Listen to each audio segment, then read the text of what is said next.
Hurry up.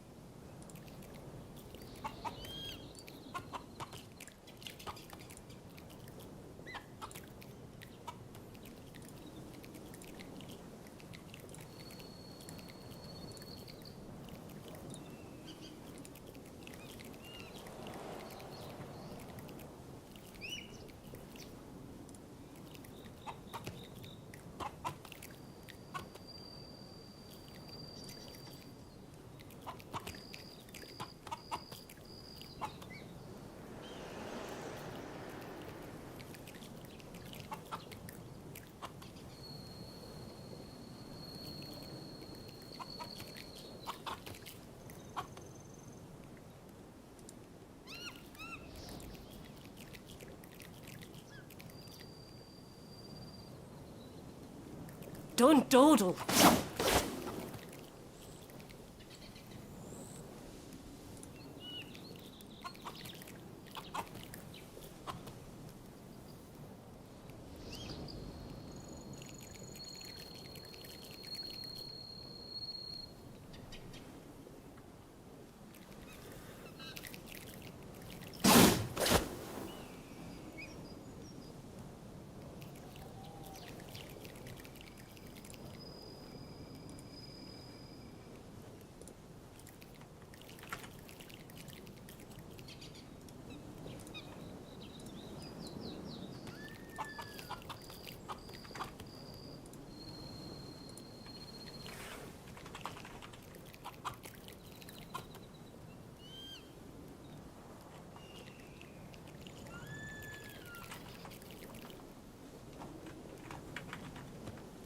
Hurry up.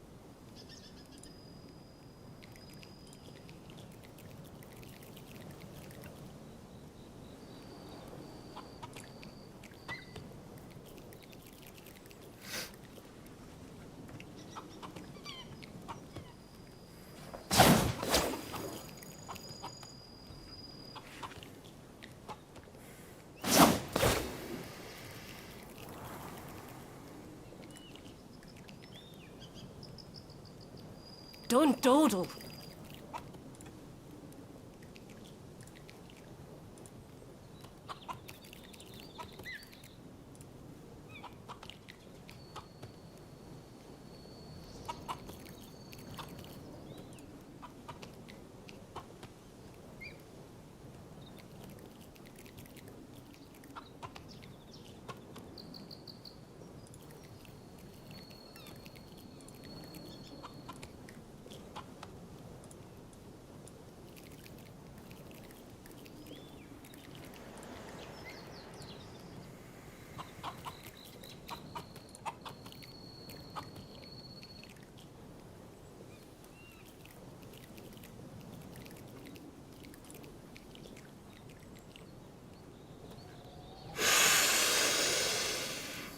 Welcome to the world first HDR Hurry up. live stream Q&A Reshade PC gaming tech. I'm sorry. Okay. So, yesterday we did a test to make sure that everything was working. I didn't announce this live stream because I just got back from work, so I had to set it up. But we already have someone in the chat. Thank you very much. And as you can see, I can pop your comments on screen. So I think this is going to be very beneficial for everyone. Look, I am not the master, okay? I am here to learn too. And if you have something to share, let me know. Because the more I learn, the more I can share. Now, what I'm going to do in this live stream Don't is dawdle. I'm going to start by giving you like a summary. Let me make my face a lot smaller here. So I'm gonna give you a summary of everything. No, not everything, but you know, the things that I usually use with Reshade, and then we're gonna play the game. Because see, to set up HDR, you have to see the game when it's dark, you know, near black, when it's bright, when it is colorful. So you need to actually play the game. Sometimes you can just tell most of it just by looking at it at the very beginning, but we have to play the game, and I want to play the game also for entertaining purposes. If we do a live stream and you're only looking at my face after 5 minutes, there's nothing else to watch, so it's more like a podcast kind of listening. But if we're playing a game, maybe it'll be a little bit more entertaining, and I can still do the same. I can still read the chat, answer your questions, and interact with the community. Thank you very much for being here. How's it going, Oliver, Dino, Electromo? My power supply is ready for 600 watts. 5090 coming in 2 days, man. I cannot wait. Let me tell you. Okay, but here's the thing. I'm gonna tell you. I'm very excited. I will unbox it live, and of course I want to be very happy about it, but honestly I am concerned for many reasons. We'll talk about it during that live stream, but I would just want to let you know that my plan is not to, you know, get the 5090 and then start making a videos. Yo, 5090. Don't dawdle. I don't think it is fair, you know, sensible, reasonable. Like, after I get the 5090, that's where I stop glazing over NVIDIA, okay? Of course, the 5090 is great and everyone wants it. It's very expensive and you cannot buy it. So I am not planning to make videos just saying, oh, this is amazing. It's not gonna happen, okay? I'm not going to do that. Of course, I'm going to try, you know, frame generation. I've been looking forward to it. I'm gonna tell you how good it is, but I'm not planning to be like, oh, every single video I'm gonna pop the 5090 name just to get some views. I don't care. I am not gonna even use the name of the 5090 to get views. It's not gonna happen, because I don't think that is that doesn't make any sense. So I don't care if I get less views because of that, but I'm not gonna do it. I'm gonna be very happy, and we'll do the unboxing, and I will also do another video with a 5090 on the title and everything. Once I put it on the PC, I'm gonna show you my new build with the 5090. So I'll be very happy about it, and what I'm hoping for is that you're also happy for me as I am happy for you when people tell me, hey, I got a 5092. That's awesome. But that's it, okay? After that, it's not like, oh, look how amazing the 5090 is and look how many frames I get. No, that's not my goal. That's not my purpose. I'm here to try to share things that I think they can be useful for the community, and try to just contribute, okay? And I'm here to learn too. The more I learn, the more I can share, the more I can help. So let me know, how is this stream? How is the sound quality? How is the video quality? I'm gonna get this out of the way.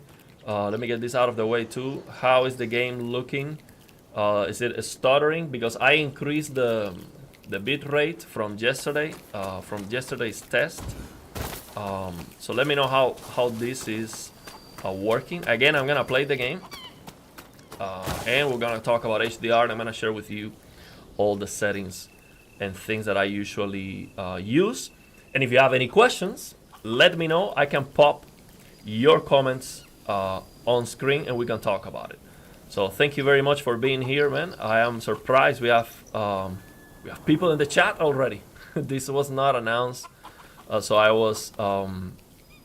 didn't know if anyone was gonna show up, because I literally just hit live immediately and we already have 32 people in the chat. That's incredible. Thank you very much. So yeah, I'm gonna check the ROPS. Hurry up. Oh man, so many concerns and fears. Hopefully we get a 59. That's the first thing. Hopefully we don't get a bag of sand. Hopefully it's not a joke. It will be an expensive joke, but you know, the internet. Maybe someone send me a brick or something. We'll talk about that when the time comes. So Ariel, do you breathe like that in your videos? Yeah, I do it because before making the, but it's different. Live stream is like a long format. The videos are more like, you know, speaking fast at the beginning, and because English is not my native language, at the beginning, I used to struggle to, you know, to speak fast with a lot of energy for the intro of the videos. Now, of course, I have improved after, you know, over 2 years on YouTube. I have definitely improved my delivery, so it is not as necessary anymore for my speech, but I still like it because it gives me the right mindset to, you know, to start a video. Will you be turning RTX to the max? No, RTX will be off. I'm gonna turn it on to see how it looks, but there's no way I would ever. I mean, my goal with the 5090 is to get 360 frames per second on this monitor, 360 Hz QD OLED, or to get 144 4K with the highest quality. So when you turn on ray tracing, you have to lower the quality of the game. You have to lower the pixel density. You have to lower everything. So I'm still gonna try to use optimized settings and increase the resolution, increase the pixel density, the quality to the max. I don't really care at all about ray tracing unless I turn it on and I can still get. Of course, if I use optimized settings and my GPU is at 60%, yes, I will increase it and maybe use a little bit of ray tracing, but that's it. It's not the plan. I don't really care about ray tracing that much. Okay, looks and sounds great. Let's go. So this game looks bad. Yeah, I mean, I was not expecting this game to be a spectacular looking game. Actually, I do like some things. Like, for example, when I actually punch, you see how the grass interacts? It's not a very nice interaction. It actually looks very. It looks like. It's not a very impressive thing, but I appreciate that. And what I'm expecting out of this game is just the gameplay to be very fun and challenging. So what I'm gonna do after I'm gonna start by showing you, you know, the things that I usually do with Reshade to set up the HDR on the games, or to check if the HDR is good, to share with you the shaders that I usually use for the most part to fix most of the things that I see. Then after we do that, I'm gonna read your comments to see if you have any questions, and then I'm gonna go back to the menu and start a new game because I didn't listen to the intro video or anything, so I don't really know what's going on with this game. And yeah, I'm just gonna play the game for a while.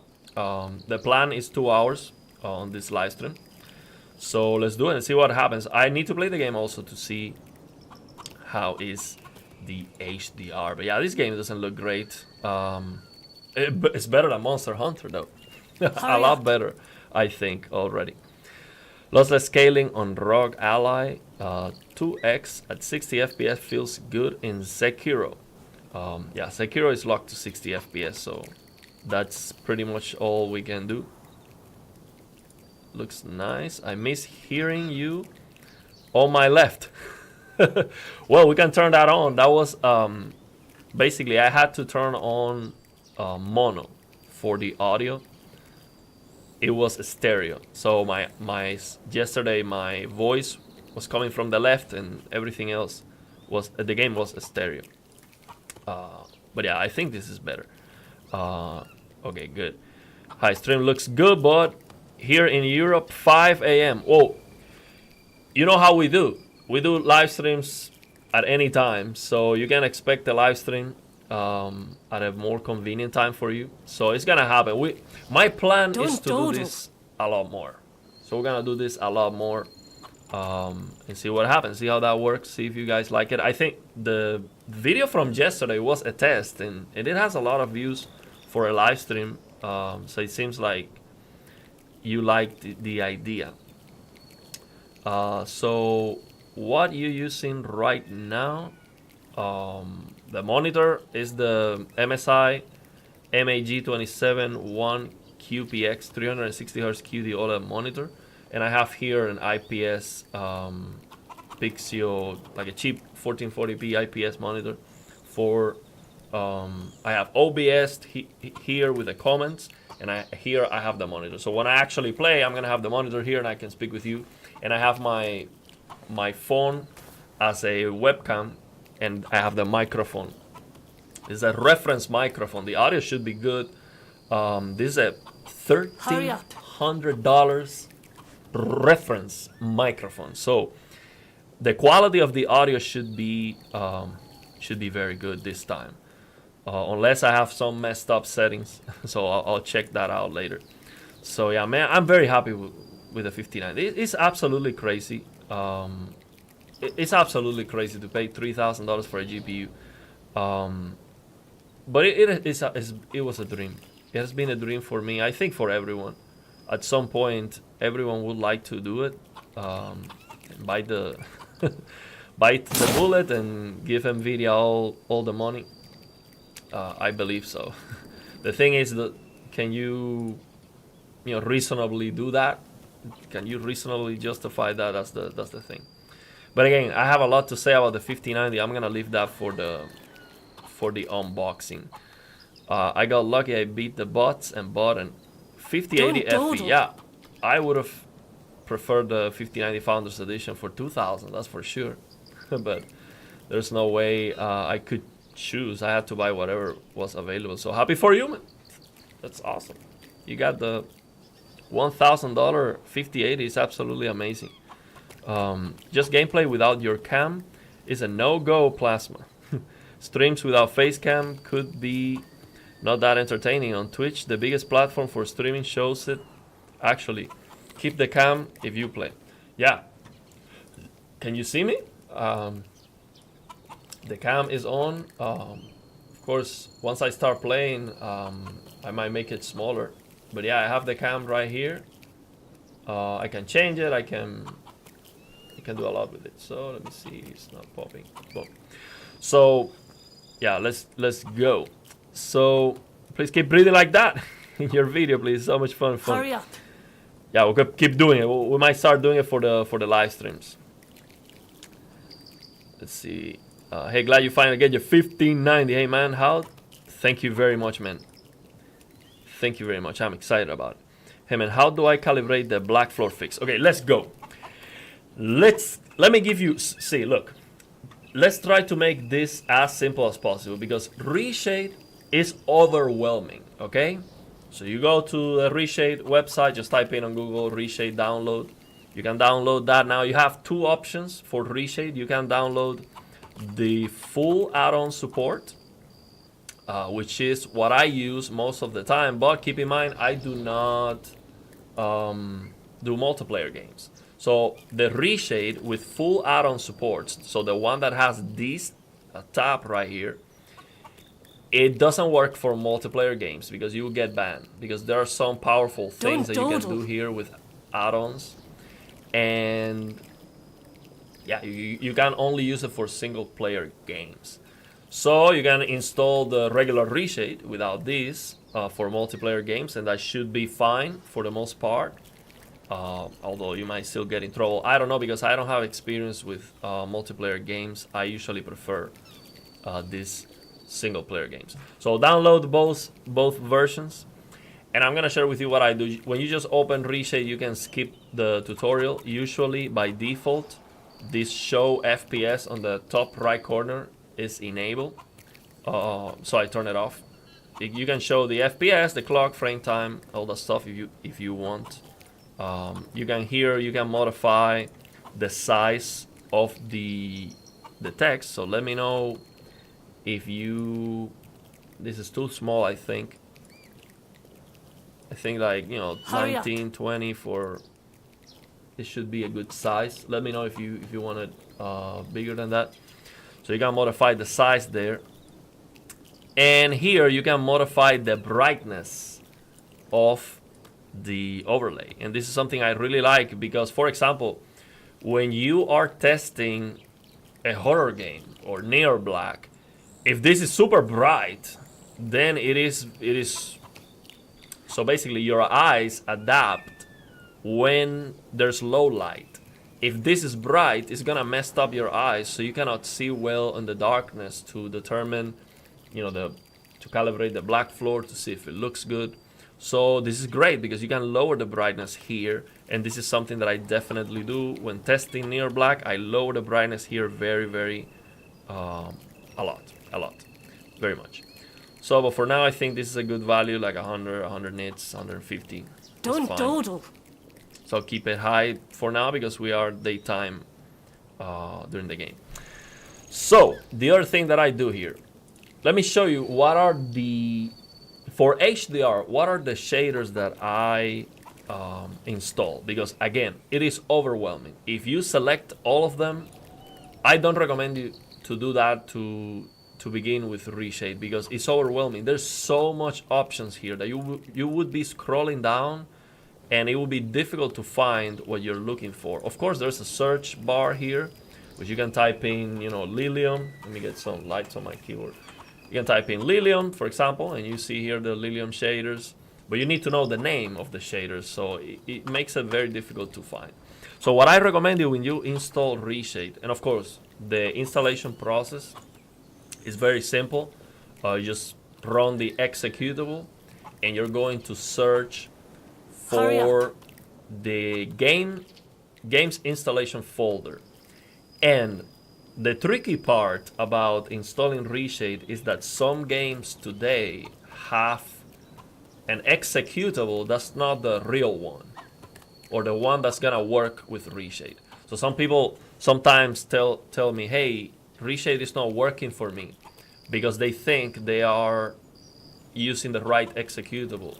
So then you open the game and Reshade is not popping. If that happens, so Reshade either works or it would crash or something. But there's no way you install Reshade on the right game executable and then you see nothing, like the game just opens and there's no Reshade. If that happens, you didn't use the right executable.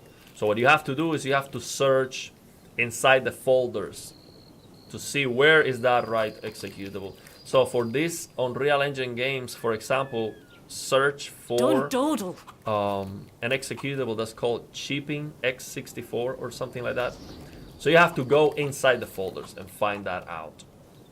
I might show the, you know, in a video what I mean by that, but that's the only tricky part of installing Reshade, and then you have to select if it is Direct 11, 12, Vulkan, which is gonna cover the majority of the games. Then after that, you have the option to select which shaders you're going to install. So the ones that I usually use are the Lilium shaders. That's a must for HDR Gaming.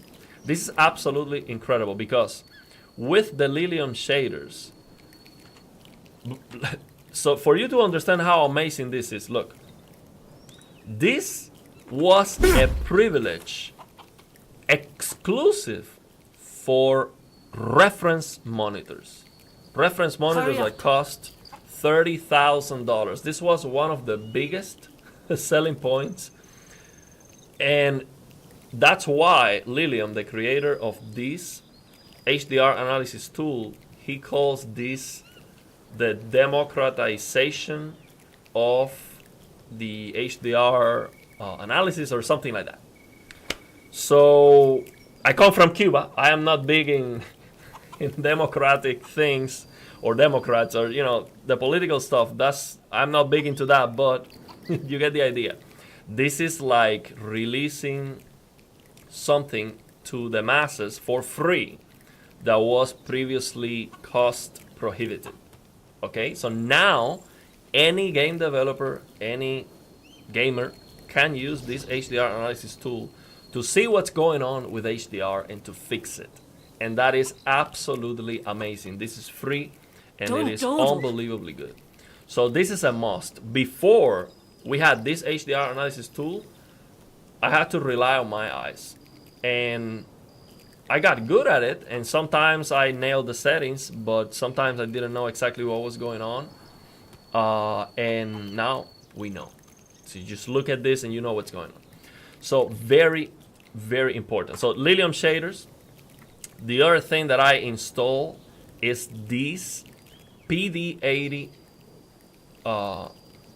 Prod color shaders. I forgot exactly the name of this thing, but you get it. It's PD80, Prod 80, something like that. You will see that listed on the Reshade installation. I forgot exactly what the name of that is.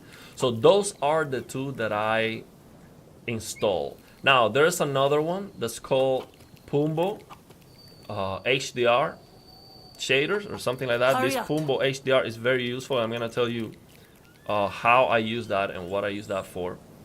And to fix color banding, for example, by default, so even if you unselect all the shaders, you're gonna have this D-band shader, which is very, very nice. And we're actually going to use this shader to fix one of the biggest problems I see with this game, which is color banding. So this is gonna be very, very important, very useful. Now, it does cost performance. Some of these shaders have little to no impact on performance, but some of them are actually very demanding. Okay, there are even ray tracing shaders and ambient occlusion and things that you can do.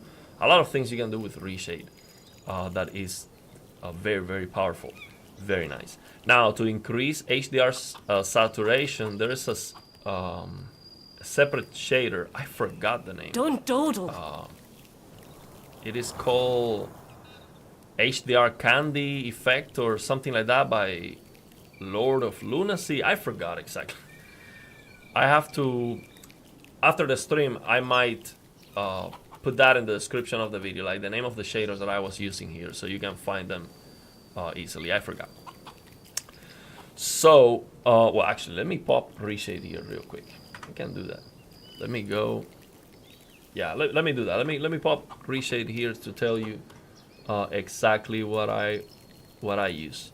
And I'm gonna read your comments. Okay, so feel free to drop your comments. So I'm gonna open Reshade here, and I'm going to. And when you open the Reshade with full add-on support, you see a message that pops and tells you that you don't want to use this for multiplayer games. So let's go with any game here, so I can show you. I can tell you the shaders I use. Okay, so here is the name of the shaders. So we have, let's see if it's this one. Yeah, so Reshade Simple HDR Shaders by Max G3D. So this one is almost at the end. It's the fourth from the bottom. And I use this one. It's called HDR Saturation. That's this one right here. The HDR Saturation shader. This one right here. If you want to just top the colors, this is nice. And you're going to love it. If that's what you're looking for, you want an explosion of colors for your QD OLED. You don't care about accuracy, none of that crap. This is going to be incredible, let me tell you. So this is something you can use. And of course, for each shader, we have multiple settings. Okay, these are not predetermined settings. Although when you turn them on, as you can see here, we are already using up the colors. You can see the greens below me. Look, before, after. Okay, before, after. Okay, so this game that looks pale and lifeless, you can juice that up and you're gonna like it, let me tell you. So I use that one, I like it. So the other one, let me tell you exactly the name of the rest of the shader. So this one that is called Advanced Auto HDR by Pumbo. This one is very useful for Major Paint the Cactus add-on, which I'm gonna show you where it is on the next page. So after you select the shaders on the next page, which is the Hurry up. add-ons page, is where you select the things that are going to go here under the add-ons. So I use that one, Advanced Auto HDR by Pumbo. This is very useful with Major Paint the Cactus or just by itself. You can get Auto HDR just by using this, even if you don't use the Major Paint the Cactus add-on, which is very, very nice. And this allows you to fine-tune the HDR with Major Paint the Cactus very, very nicely. So then the other one after that, so I'm counting from bottom to the top. Then Reshade HDR Shaders by Lilium, that's the most important one. Let's see the name. Okay, so the other one that I was talking about, the PD80, this one's right here. So these are called Color Effects by Prod 80. Color Effects by PROD 80. So this has a lot of shaders inside. I recommend you to install most of them, all of them actually, to begin with, to see, and I'm gonna share with you which ones I use. And then of course there are other shaders that are useful too. I used to like this Luma Sharpen, but I haven't used it in a while. I used to use this like 5 years ago, back when I was in Cuba actually. So I've been using Reshade for a while, but not too much. So now after that, after you select the shaders and everything, you go next, and if you install the full add-on support version, then I recommend you to here under this page that says select add-ons to install. And by the way, I could pop this window on the stream, but I don't want the stream to crash or something because I'm starting with this thing. But I will eventually get more skills with OBS and all these streams because we're gonna do it more. So I will of course show you this on screen. We can do it. I know how to do it, but I don't want to mess it up. So I think it's enough just saying the name. It's not that complicated. So here on the select add-ons to install, I like to use Shader Toggler by Otis. O-T-I-S. Shader Toggler by Otis. So that one, I have it right here, and I'm going to show you how to use that and why this is useful for. You can basically remove HUD elements, sometimes chromatic aberration, sometimes fog, if you don't like it, or something else you want to remove. It is very, very useful, and it's very interesting shader to play around with. And of course, the most important one for HDR is this Auto HDR by Endlessly Flowering, original by Major Paint the Cactus. So this is Lilium. Endlessly Flowering is the name of Lilium, the one who created the HDR analysis tool. So this is absolutely amazing. It looks incredible. So basically games that don't support native HDR, you can use this. And actually it is one of my favorite Auto HDR, if not my favorite Auto HDR. And it's not very difficult to set up. You just have to get this add-on, and then you have to tweak depending on the brightness of your display. I'm gonna show you that too. So that is it. That's what I do for the most part. Of course, there are many more things that you can install. So that is a summary of the things that I installed. Now I'm gonna go and show you how I use it, the settings that I use, and everything. But before I do that, let me read your comments to see if you have any. Well, we have a lot of comments already. Okay, I will. Man, let me do this. I get it, man. Let me do this, man. I'm gonna risk it to show you this. All I have to do is to capture. I'm gonna show you the reshade on screen. I'm gonna capture a window. I'm gonna open reshade. I'm gonna show you this because I get it. I'm speaking to the air and I'm not showing you what I'm talking about here. Okay, so now that reshade is open, I'm gonna show you this reshade setup window.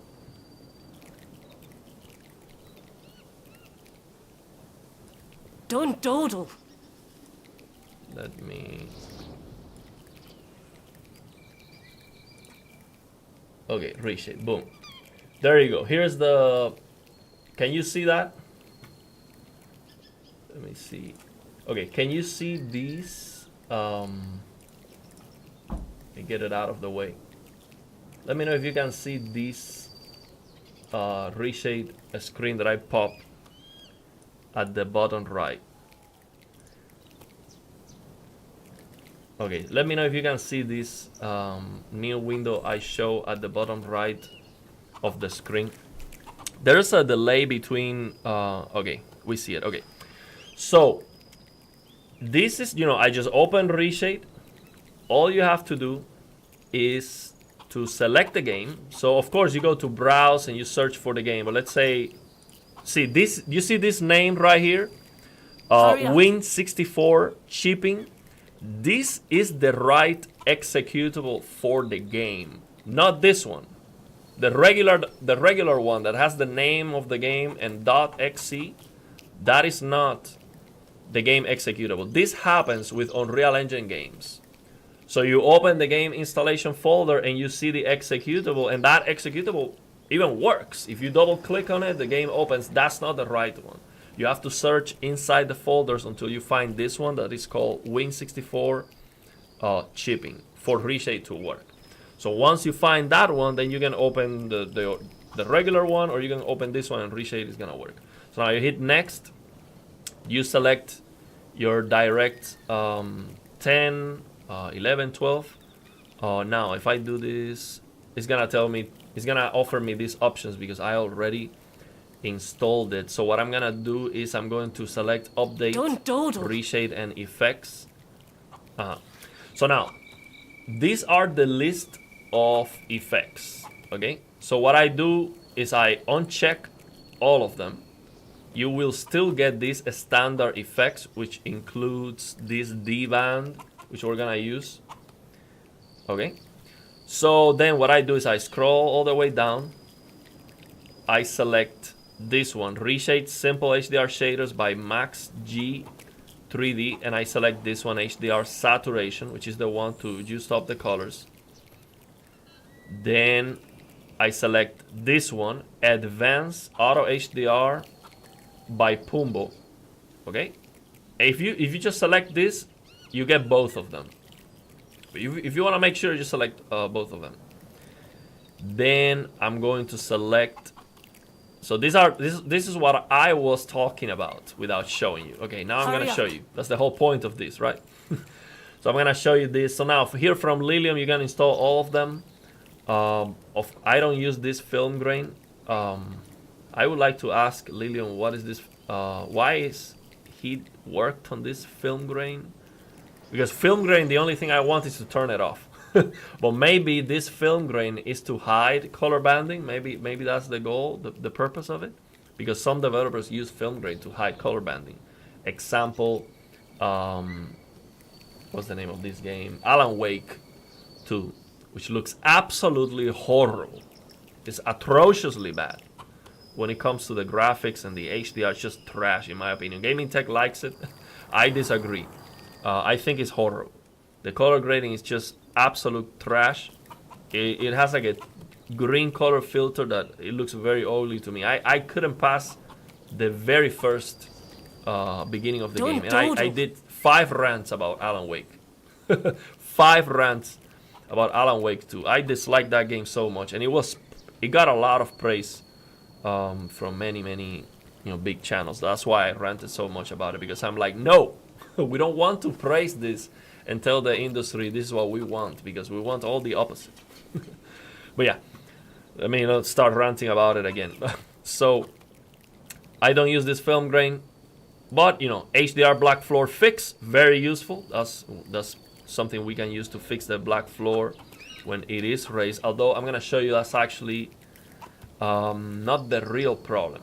We'll talk about it. So install this inverse tone mapping. Again, you don't have to select them one by one. If you just check the box, you don't have to select them individually. All of them will be installed. But I'm going through them. So this inverse tone mapping is to Hurry up. for major paint the cactus add-on. Map SDR into HDR, you can select that. Basically, this would make my HDR game look like SDR, which would be useful to show you the difference in real time. So after we set up the HDR and everything looks good, I can turn it off and I can turn this on. So you see how SDR looks like, and you can see the change in real time. So you see that HDR looks a lot better. Of course, it's brighter and more colorful. Then we have this cast HDR, which I think it is sharpening. Then we have this SDR TRC, which is used to fix SDR content when HDR is turned on in Windows. SDR content that is original, that was originally Gamma 2.2, is going to look washed out on Don't Windows. dawdle. So this shader can fix that. So you can use Windows 11 Auto HDR or just open the game on SDR and you fix it. And which games need to be fixed? The games that were originally SDR Gamma 2.2, which is most of them. Okay. Now RTX HDR fixes that by itself, but then RTX HDR doesn't work well for games that were originally SDR sRGB. So for SDR sRGB, you don't want to use this. You just use Windows 11 Auto HDR. Of course, if the game has native HDR, or if you use Major Paint the Cactus add-on, you can fix that and for anything. And I will show you that, so you know what I'm talking about. Now, this is very important, very, very, very nice, and we're going to use this a lot. I'm gonna use this Lilium's test pattern generator to explain you how you can nail the settings of your display. You can create a test pattern to figure out the tone mapping of your display, to figure out the color saturation that you should set to. I'm gonna show you that. This is very interesting, and this is something new that I have not even made a video about it because this was added very recently. And we have Lilium's tone mapping, which I use almost for every game. I don't use the tone mapping from the game. So basically, instead of lowering the peak brightness slider of the game, I keep it at max so the game doesn't do any tone mapping, because I do not know what is the tone mapping method that the game is using. It could be using dyes and be clipping the highlights. Like for example, Resident Evil Village does that. If you reduce the peak brightness slider in game, you're clipping the highlights, you're losing information, and that is because the game's tone mapping is dyes. It's a dyes method, so it's basically like a reference monitor. So I think you're better off just getting clipping on your display than to reducing the slider in game, which is crazy. So I use this Lilium's tone mapping instead, and it gives me much better results. So now the other one that we use, so that's all for the Lilium shaders. The other one that I use, that I mentioned, is this one, Color Effects by PROD80. And the ones that I use, see, you can install all of them, but these are the ones that I'm going to use. This second one, RT Correct Color. I'm gonna use this one for this video. And I'm going to use this Hurry up. PD8003 curved levels. Those two. Again, there are more that are very nice here. We also have a saturation. We have many things that we can do for sharpening. Many things. But those are the two that I'm going to use for now. We have color temperature. If you're playing at night, you can make the game look warmer, which is very nice, especially for monitors that don't have a color temperature setting when you have HDR on, which is terrible. You can fine-tune the color temperature with that, which is very useful. And again, there are many other things we can do here, but for now, let's start with that. And those are the ones that I use the most anyway. So then you hit next. And because this is the Reshade with full add-on support, I have this additional page. So then here, I recommend you to install Shader Toggler by Otis, this one. And also to install Auto HDR by Endlessly Flowering, original by Major Pain the Cactus. So now, if the game supports native HDR, don't install this one. See if the game native HDR is good, so you don't have to turn it off.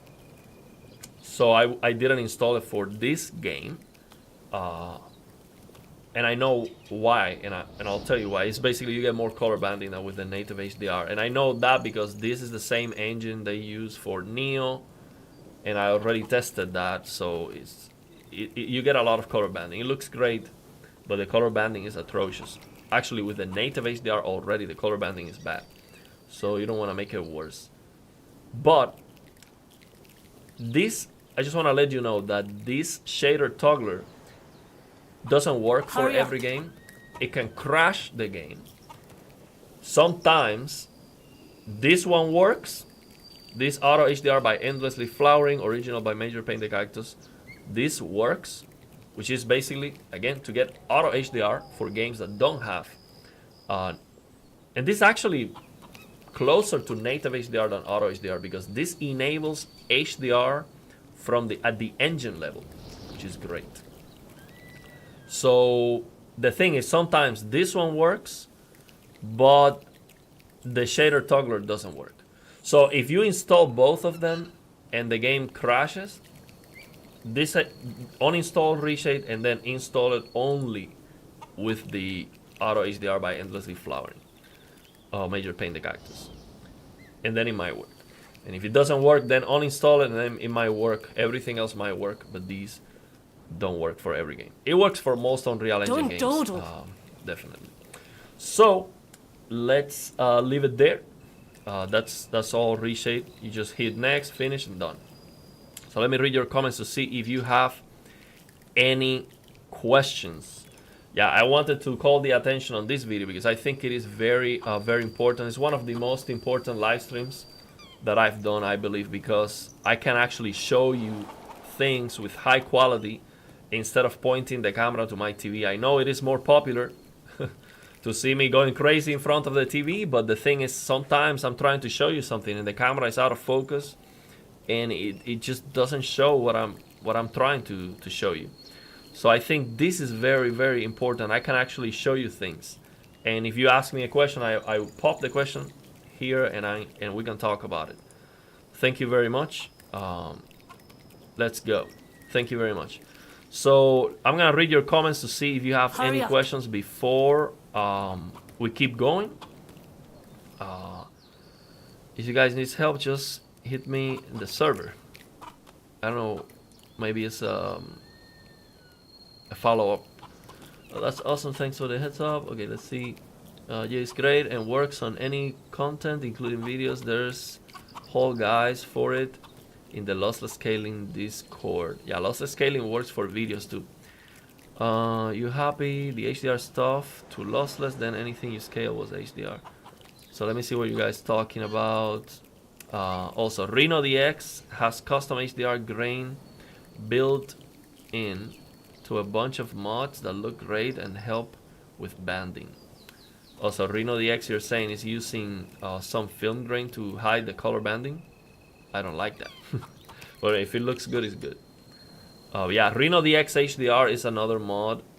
It's an add-on to Reshade that I highly recommend you to try for games that support, that have a Reno DX mod. All you have to do is install Reshade, same I show you, and just copy the Reno DX HDR files in the game's installation folder, and that's it. You just open the game and it's gonna work, and it gives you amazing HDR. You just have to turn off the HDR from the game. Absolutely amazing for Cyberpunk. It's a night and day difference. Once you see that, you're gonna be like, what were the developers thinking with this HDR? It's just absolute garbage in comparison with Reno DX HDR. And then you have all the settings to change, you know, shadows, color saturation. I mean, it's just an explosion of colors. If you have a QD OLED with that Reno DX mod for Cyberpunk, it's just ferocious. How it looks, just absolutely incredible. I also tried it on Kingdom Come Deliverance, and it was awesome too. So highly recommended. Actually works. So lossless scaling then applies to reshade, and then it scales. Lilium's HDR film grain is used for banding. Okay, so to help with color banding. That's what I thought. I just run Reshade HDR on lossless scaling and apply HDR to everything by scaling them. So convenient. Well, that's a very clever idea. So you don't have to be installing Reshade for every single game. You just have that set up with lossless scaling, and of course anything that works with lossless scaling. Then when you turn it on, it gets the HDR. That's very, very interesting. Thank you for sharing that. Very, very interesting. The first .exe is for Unreal Engine, and the second WinShipping.exe is the actual game's exe file that contains the game data. The first loads the engine, the second loads the game. Okay, let me.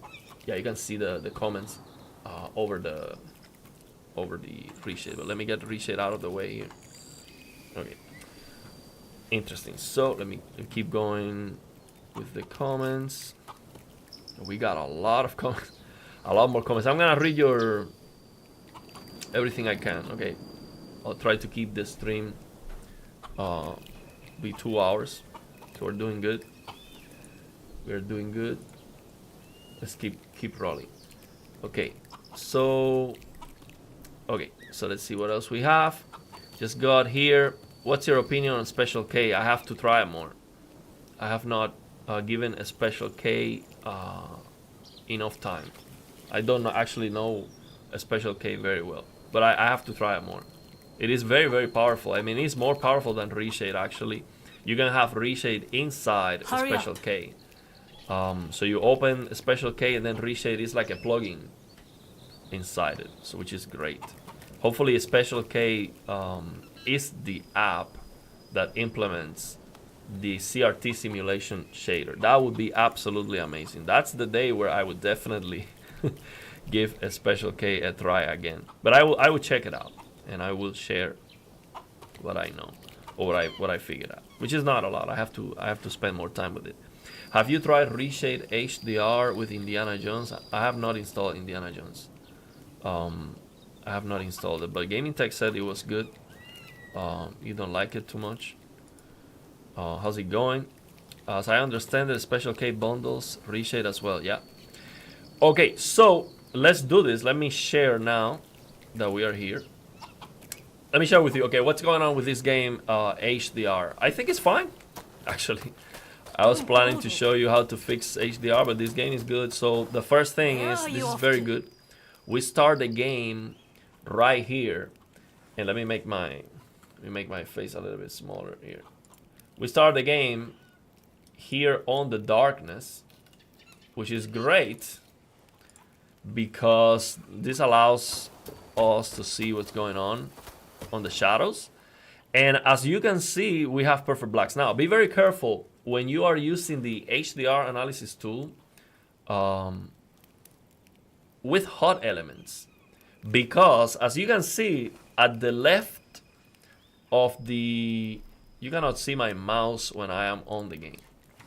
Well, at the left of the brightness histogram, this HDR graph that we have at the top bottom of the screen, you can see that it is all touching zero blacks and it is aligned. So think about this brightness histogram is reflecting the brightness of the frame, of the image that we have in front of us. So for example, you see that there are things that are not moving at all. You see, I'm moving the camera and there are things that don't move. Those are the hot elements. And actually, if you look at it, you can see the text at the top left corner. Let me get my head out of the way so you see what I'm talking about. Oh, let me. Okay, Let me center this again. Okay, wait. Let me fit the screen. Boom. So now, let me get my head out of the way. So you see, here on my top, it says Where are you off to? Veiled Edge Village. Look at the brightness histogram. You can actually read the text. So what I'm saying is that this top left corner of the brightness histogram graph shows you that that's the HUD element. And the floor is touching 0 blacks because the HUD elements in most games, even games that look washed out, they have perfect blacks. So what that tells you is that there is no issues with RGB levels being mismatched. Like you have a limited range in, you know, full limited mismatch and none of that. That tells you if the game looks awful, that's the color grading. They raised the black floor because probably they were using color filters or just a creative decision that for all the wrong reasons, because it looks really awful when they do that. But be careful with the HUD elements. So what you have to do is get the HUD elements out of the way. Now, can we do that on this game? Let's see if we can actually turn off the HUD elements. Let's check that out. So let's see, go to game settings. See if I can find HUD. Okay, HUD. I'm gonna see if there's a way to turn it off. Hide all, oh, perfect. Hide all HUD elements. Thank you very much. I don't understand why some game developers refuse to give me the option to turn all the HUDs off. Thank you very much. I really appreciate this.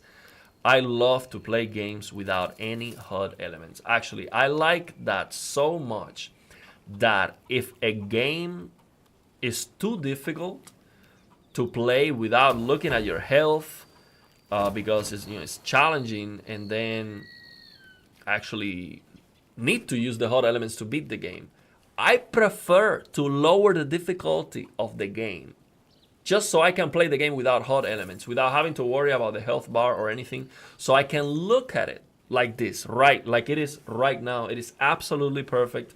I love to play the games like this with no HUD elements. So actually, I might do that with this game. So as you can see, I started this game, and I'm gonna play it. I'll try to play with the highest difficulty, and most likely with the highest difficulty, I'm gonna have to use the HUD elements because I need to know what's going on. I might lower the difficulty just so I can play it without having to worry about anything. I love this. Of course, sometimes you don't know what to do, the objective.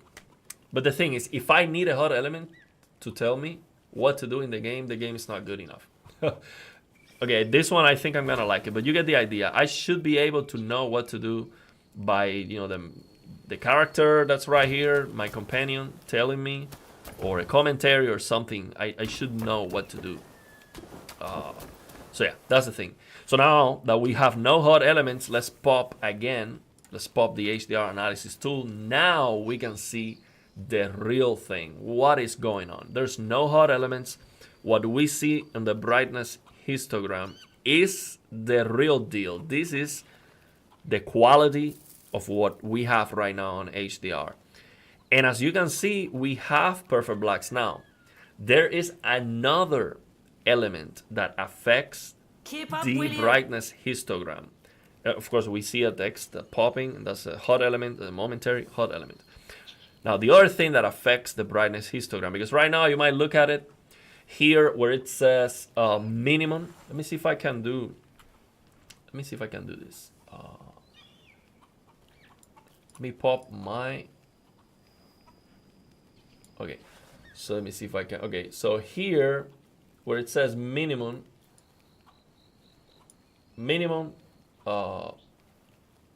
this says 0 right here. So let's see, how can I point this? Okay, so here, let's go. I'll get good at this. So here where it says minimum, right here, it says 0, right? We need that to be 0 on every single game. Now, it doesn't have to happen on every single scene. Okay? If we go to the brightness during the day, we have no perfect blacks right now. That's fine. Okay, not always. You have to have perfect blacks in every single scene. Of course not. If you have a full white screen, there are no perfect blacks. Okay, and that's HDR. But if you go to the darkness, you have to have perfect blacks. There's no way you go to the shadows and there's not a single perfect black in the entire image. That is terrible. That affects the contrast, and we have to definitely fix that if that's the case. So now, in many games, we see this situation right here where we go to the darkness and we have nothing even remotely close to perfect contrast. We don't have perfect blacks. You see the entire brightness histogram is raised over 0.05. I don't know, for some reason that value keeps popping, and gaming tech also noticed that, and we speculate why that is. If it is because the developers are using LCD monitors, that the LCD monitors are crushing blacks and then they raise it, that would be a terrible idea. But for whatever reason, maybe the the color grading, the color filters that they like to use, these green color filters, green and blue color filters for near black detail that look absolutely awful. I don't know why they do that, because even with QD OLEDs and WRGB OLEDs, I mean, even with the best displays we have, the near black accuracy is not fantastic. So the creator's intent, near black, is nonsense. Okay, so why would you ruin the near black colors with the color filter? That's a terrible idea. So in many games, you go to the darkness like this, and it looks awful because the black level is raised, and we have to fix that. I'm gonna share with you how I would recommend you to fix that. But now this game, it looks very good. Now, what I was saying, the other thing that affects the accuracy, let's say, of this brightness histogram is anti-aliasing, temporal anti-aliasing, DLSS or TAA. It is rounding errors. What's going on? So you see, for example, right now you see that the black floor is like flashing a little bit. And you see nothing is changing on screen right now. There are no changes. The flashes that you see might be the anti-aliasing. You see this this door right here. Let me go. Let's go. Let me go right here. So you see these. You see where it is? Right here. You see these doors. This window right here that's actually flickering a little bit. Not flickering. It's like shimmering a little bit. So that might be the cause of these fluctuations that we see. These rounding errors. So TAA is a problem. DLSS is a problem. These temporal anti-aliasing techniques cause these fluctuations on the graph. So ideally, to test HDR, we want to turn off anti-aliasing too. So now let's see if we can do that on this game, actually.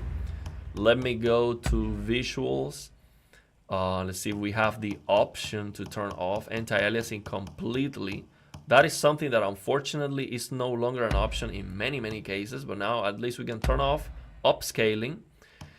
Now, let's see if we have an anti-aliasing setting. If not, this is probably going to use TAA by default. And so yeah, it seems like, yeah, let's see if I hit confirm. Let's see what's going on now. This is using TAA. This is using TAA still. And how do I know that? Because the shimmering should be absolutely unbelievably awful, and it is not. So that's probably because it's using TAA. So unfortunately, this game doesn't allow you to turn it off, which would be unusable anyway to play the game, because these games have such low density assets and they are just designed with TAA in mind, which absolutely sucks. I have to say, I hate TAA so much. The DLSS transformer model is amazing and it convinced me, like, okay, this is the way to go. But I think we should still have an option to turn off anti-aliasing completely and get a very clean, very nice picture, and we don't, so that sucks. So let me okay, we have DLSS quality. Actually, did I turn off? Wait. Yeah, I turned off this before. Okay, I'm gonna turn it back on again. Or maybe it didn't work. Let me go. Wait. Confirm. Okay, let me see. Let me make sure I turn it off because I didn't. I don't understand. Wait. I don't understand this controller. I'm using the Dual Sense, so the. Okay, off. Confirm. Return. Okay, yeah, upscaling is off right now. Yeah, this is using TAA. Okay, so let's turn it back on because we don't have a way to turn it off. But that is a very small detail. In some games, it makes a big difference if you can turn it off. In some games, it doesn't really matter. And you still see those fluctuations even without TAA. But sometimes the noisy histogram graph goes away after you turn off TAA. Okay, so I'm not using frame generation because we cannot go over 60 FPS anyway here on YouTube. So let me read your comments before I keep going. See how we're doing. If you have any questions about what I was talking about, and then I'm gonna show you the things that I use and all that stuff. So let's see. I'm gonna go top to bottom to top. Okay, also Special K can force it off. Yeah, Special K is very powerful. I'll have to give it a try. Wouldn't you be able to force TAA off in the NVIDIA app or control panel? It works sometimes. Most of the time it doesn't work. But I have not tried it enough. But that's a good point. We should definitely try that. How's it going, Tox? Trying Cyberpunk with HDR and find HDR PQ has a little yellow tint. Oh. HDR, like Cyberpunk HDR is like, it's like so many tints. It's like you paint a wall of one color and then you use another color and another. It's just a mess. So for Cyberpunk, definitely use Reno DX HDR mod and you'll see what I'm talking about. It's just not even close. So don't bother with anything else for Cyberpunk. Nothing else comes even remotely close to Reno DX HDR mod in Cyberpunk. So definitely try that. You'll see what I'm talking about. You'll see what HDR was supposed to look like in Cyberpunk, and they completely messed it up. So when there's no Reno DX mod available for a game, just use Reshade HDR instead. Yeah, try turn. If the game HDR is terrible, I mean, if the game HDR is good, then of course you use that. Is a lot easier. Like in this game, for example, I'm not gonna use almost anything on this game. Probably some. We might just up the colors a little bit, maybe. We'll check it out. But I think this game is fine. We'll check it out. We will check out the sliders. Now the problem with this game is that it doesn't go beyond 1000 nits. So for example, for my Samsung S90D TV, I have 1500 nits set up, set up on the service menu with the EOTF tracking settings change on the service menu and all of that. So I need 1500 nits, and this game is capped at 1000. I'm gonna show you what I do to go beyond what the game is rated for, so we can get more brightness with Reshade. So there's always a solution. But yeah, if the game doesn't have Reno DX HDR, the native HDR is garbage. You can use, I would recommend you to try the Major Paint the Cactus add-on to Reshade.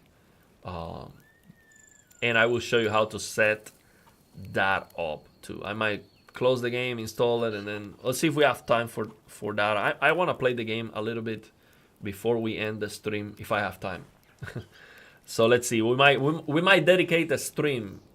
I think that's gonna be better. Dedicate a stream to Major Paint the Cactus add-on to explain how to set it up and all of that, because that is very important to nailed. It's very, very good, especially for Unreal Engine games. It's absolutely amazing. So as I understand it, special K bundles reshade as well. Yeah. So I think I'm caught up there. Read down.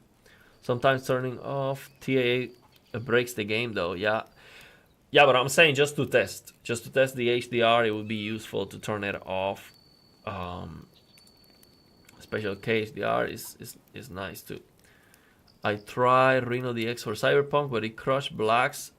It is a little bit dark. I agree. There is a shadows slider. Just increase that shadow slider 4 or 5 clicks, and that's it. That fixes the problem. Yeah, that fixes the problem. Got it. I've used Reshade before, so I'm comfortable installing things. Yeah, that's very, very good. So let's go. Let me do this. So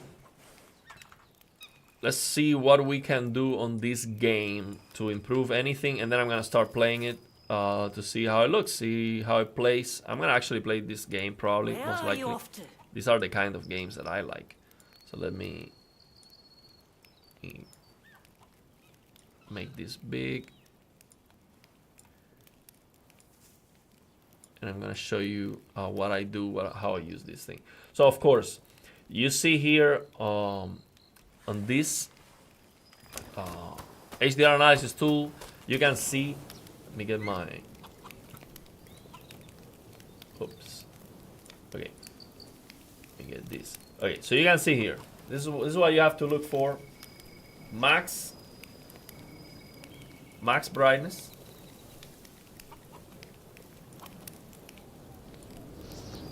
You want to look for max brightness right here, maximum brightness. So depending on your monitor, hurry up. Let's say you have 1000 nits, 450, whatever you need, depending on your display. This is what you look for, maximum. And actually, we can see that breaking down in red, green, and blue. That's nice. I have not found that to be very useful yet, but I think it is a great idea. But you can just look at the first one. Then the average brightness. This is something interesting because, for example, if we're looking at this game and this is daytime, and someone tells me, "Oh, I don't like the HDR on this game. It is not bright enough." Okay, well, let's see how bright is it. The average brightness right now is 13 nits. That's true. It's not very bright. I mean, does it look good? Yeah, I think it looks good. Use your eyes, ultimately. Your eyes are gonna tell you if it looks good or not, and you get used to good-looking HDR. But I have to say, this is not spectacular at all. I mean, there's nothing. It's a 13, 14 nits on average. Yes, we do have. I set up the game HDR to be 1000 nits. We do have this sun right here is 892 nits. That's below 1000, but it's like 900 is close enough. It's okay, but nothing spectacular. Okay, it's not going to be a game that you're gonna open and gonna be like, wow, this is amazing. So now, this is where a lot of people are like, okay, I like dynamic tone mapping. Of course. Look, this is a daytime right now. Okay, the sun is out, and you're looking at 14 nits.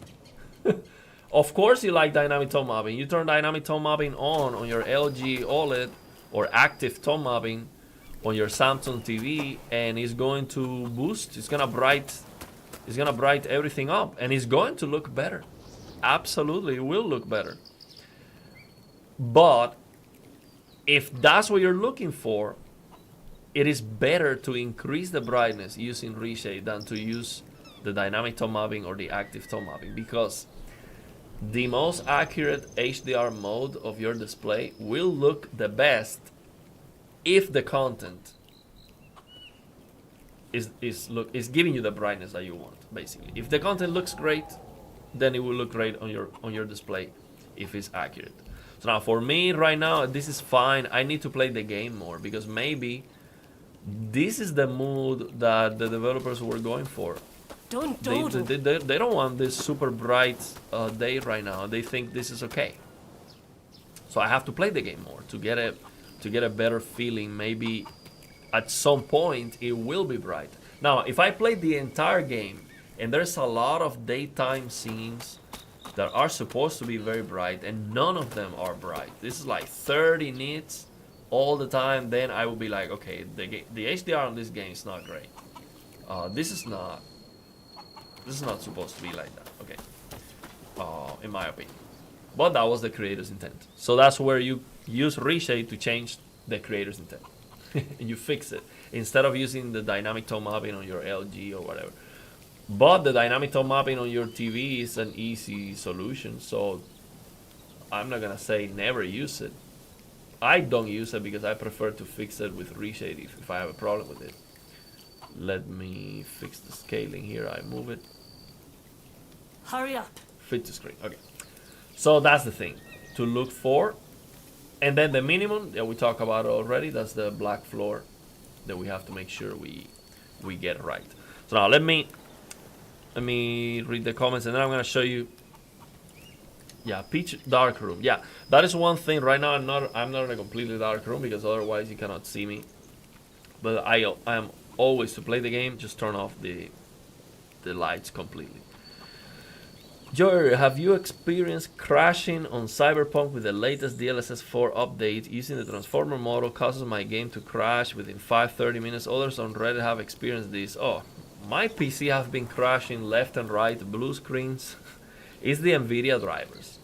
I don't know if it is the DLSS transformer model, but that is associated with the latest drivers. So what I would recommend you is to download the drivers from December. Don't dawdle. So use the DDU app, the display driver uninstaller app, wipe up the drivers that you have, and then use the drivers from December and then use the transformer model. I think that should fix the blue screens. So I'm using right now an older driver so my game doesn't crash while I'm doing this live stream. I need reliability. And Nvidia right now is a mess. There's no reliability. So this is true if the panel is good for what you want, but you want more. Reshade has changed the game for your panel. Yeah, absolutely. Once you're done with this game, you should try out First Berserker Kazan. People are saying it is the best Souls-like since Lies of P. I would definitely try that one. Actually, that game even supports 3D, which is great. And I want to try that game with my VR headset Hurry too, up. for 3D to see how it is. I will definitely play that. I had a friend on console who always objected to processing. I was trying to explain to him it is a standard on PC. He has no idea we can do with the visuals. Yeah, in consoles you get what what the developers decided basically. But it has the advantage that you don't have to mess around with anything. Does HDR work on the Switch emulators like Reunix? I want to play Xenoblade Chronicles S with HDR on. Yeah. You can use, there are many options. You can use Windows 11 Auto HDR. You can force it on an emulator using the Leod Edge app. You can just force it and it should work. Don't dawdle. Reshade also works for the Ryujins. I think I tried Tears of the Kingdom, which, by the way, how is Tears of the Kingdom working now? I've been waiting for the performance to improve. So yeah, let me know if that is working good now, because I want to play it. The performance was terrible. And I know I've missed a lot of comments. I will check them out. Luckily, this app that I am using for the chat, after I highlight a comment, it is it makes it dim, so I know I know the comments that I'm missing, so I can easily go back and see the ones that I missed. A CRT beam simulator would be cool to see. Oh, I cannot wait to get that working. I would try that. Thank you, bro. But I can't believe after a month Nvidia and CD Projekt Red hasn't fixed the issue. But the thing is that it's an issue with all the games. Is Nvidia. Nvidia drivers are getting blue screens and black screens for everyone. It's terrible. And that is so concerning because, you know, I get a 5090 right now and I start getting blue screens and black screens, and I'm gonna think my 5090 has a problem. And it's the drivers. You know, I'm getting blue screens with my 3080 too. So that is such a hassle. And then with the 5090 you cannot install all the drivers, or maybe you can. But they might not work well at all because the 5090 didn't exist in December. So the December drivers are the ones that work well. So that is kind of a mess. It's been good for me, holding 60 FPS for the most part, 12700K treats of the Kingdom with 60 FPS mod. Okay. Tears of the Kingdom. Okay. 60 FPS. Okay. Well, I'm gonna have to give it a try again. I have the emulation and everything set up. I'm gonna have to try it. Okay. So let's see what we can do with this game. Okay, HDR is good.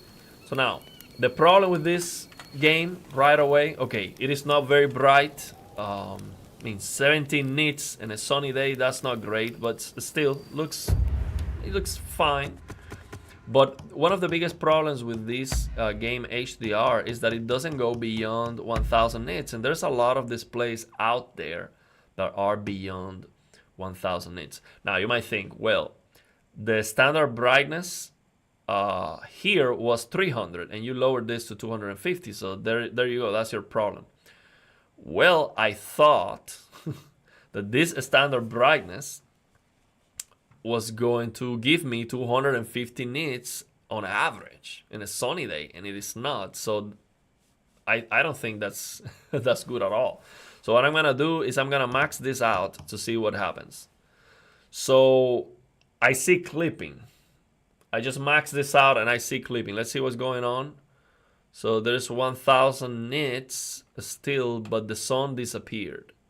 So what that tells me is that this picture right here either doesn't work well or the tone mapping is messed up here with this standard brightness.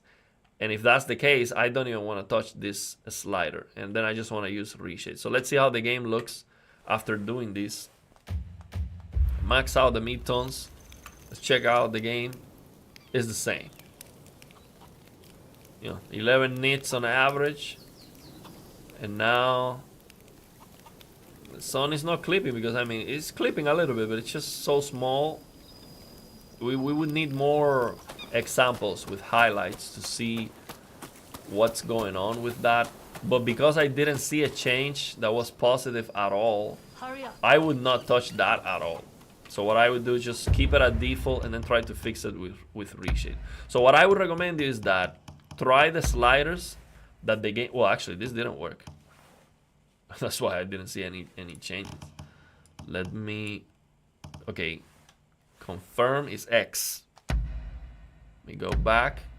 Okay, that is working. So let's see now. Okay, now it did work. So now. Okay, this is better.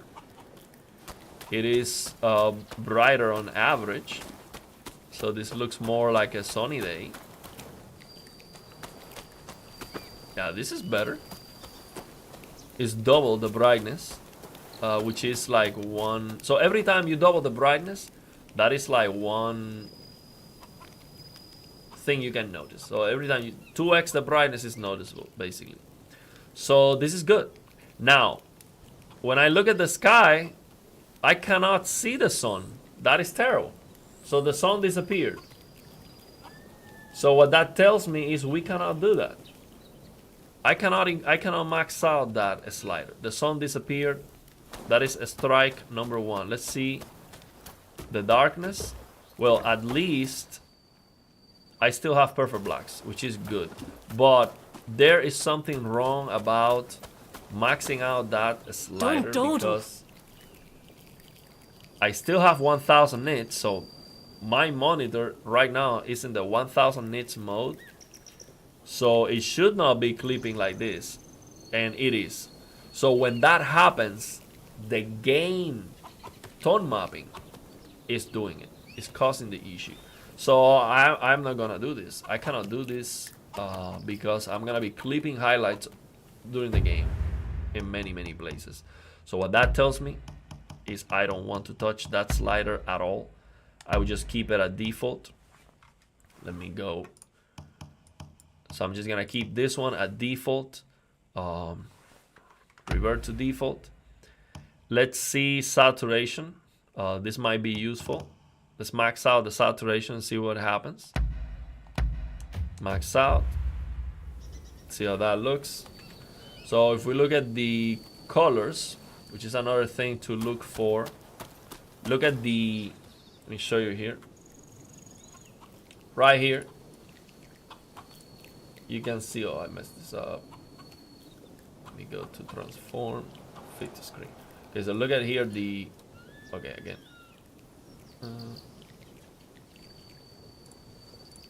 Okay, so right here, you can see BT2020, DCI-P3, and BT709. Okay, that's the color. So the first one, BT709, that's SDR colors. Okay, that's the SDR color space. DCI-P3, that's already HDR. BT2020 is the maximum. Okay, so as you can see here, these are all SDR colors. Even when I max out that saturation. Now, the reason why I think that is happening is because right now on this scene, the black floor is not 0. So the gamma was raised, and this was a creative decision. This was the color grading issue. They raised the visibility of the whole thing, and that, based on my experience with the games, it basically reduces the color saturation. So you still have just SDR colors.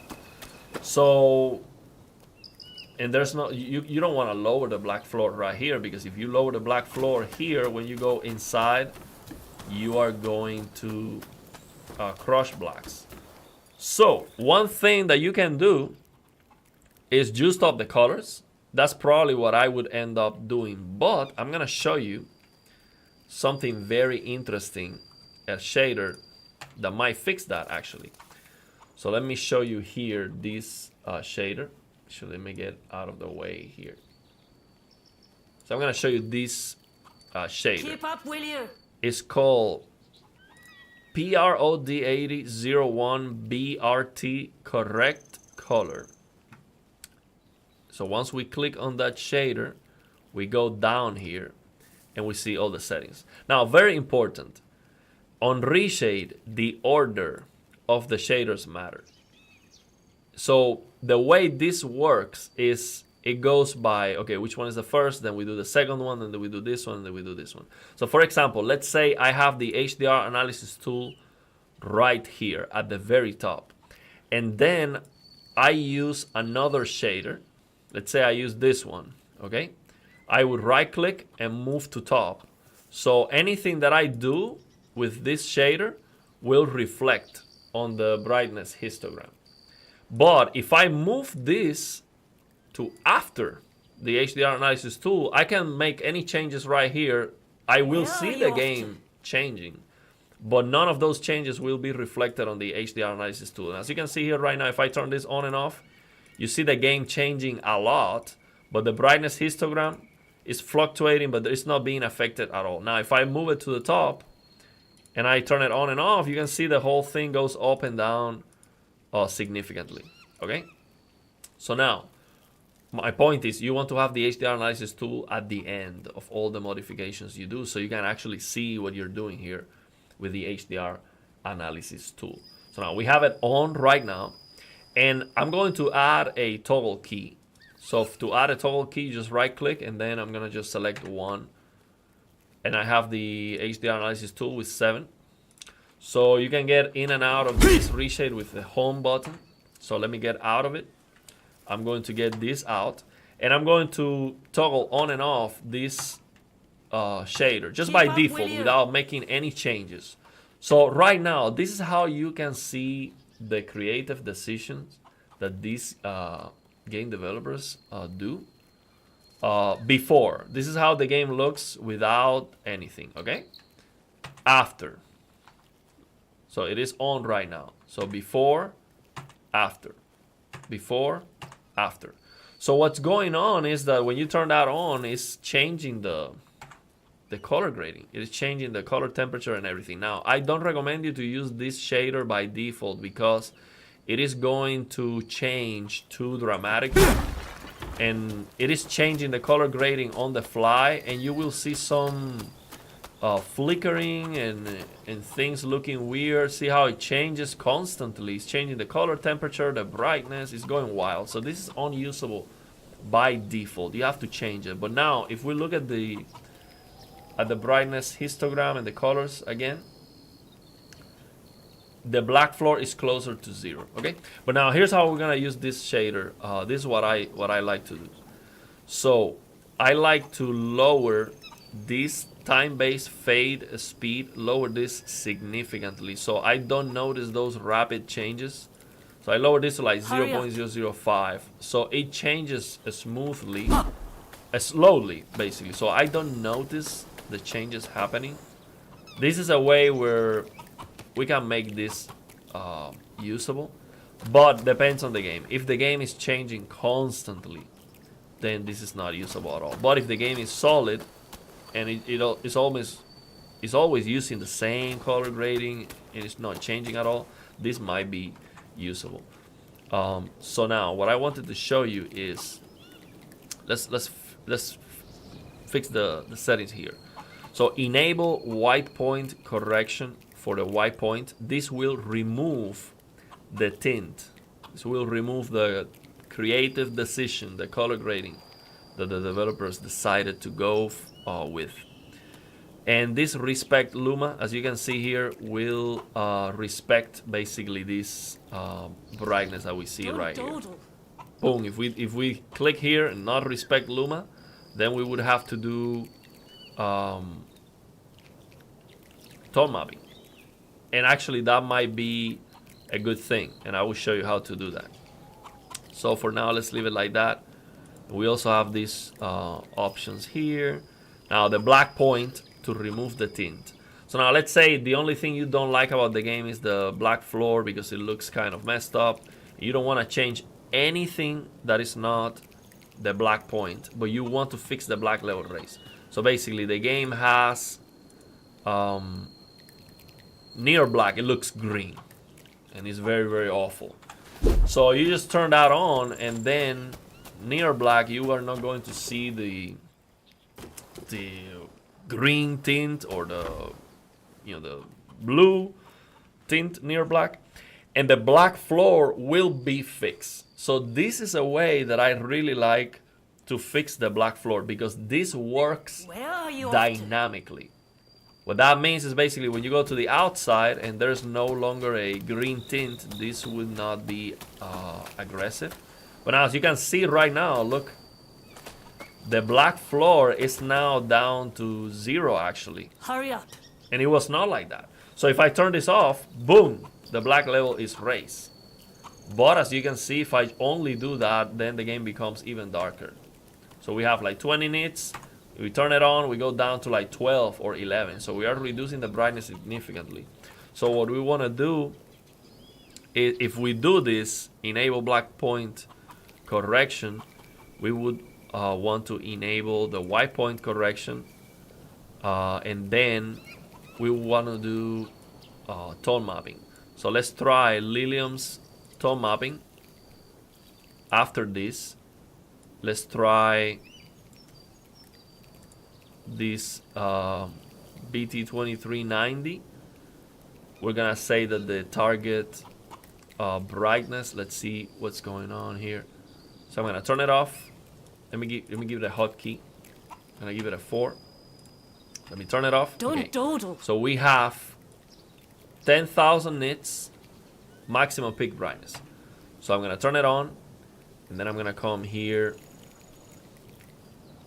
I'm gonna come here and select 10,000 nits for the tone mapping, so that the maximum luminance is 10,000. The target is 600, but this method is not working right. This BT2390 doesn't work right for this case, because it tries to preserve the same brightness on the mid-tone. So this is the method that I use for native HDR games, unless I'm doing something like this. If I'm doing something like this, I'm gonna use this method, because this is gonna be reducing, tone mapping down the mid-tones to not look blown out. So then I'm gonna target 1000 nits. So that would fix Hurry up. the blown out look. And once we select this BT2446 method A, then we have,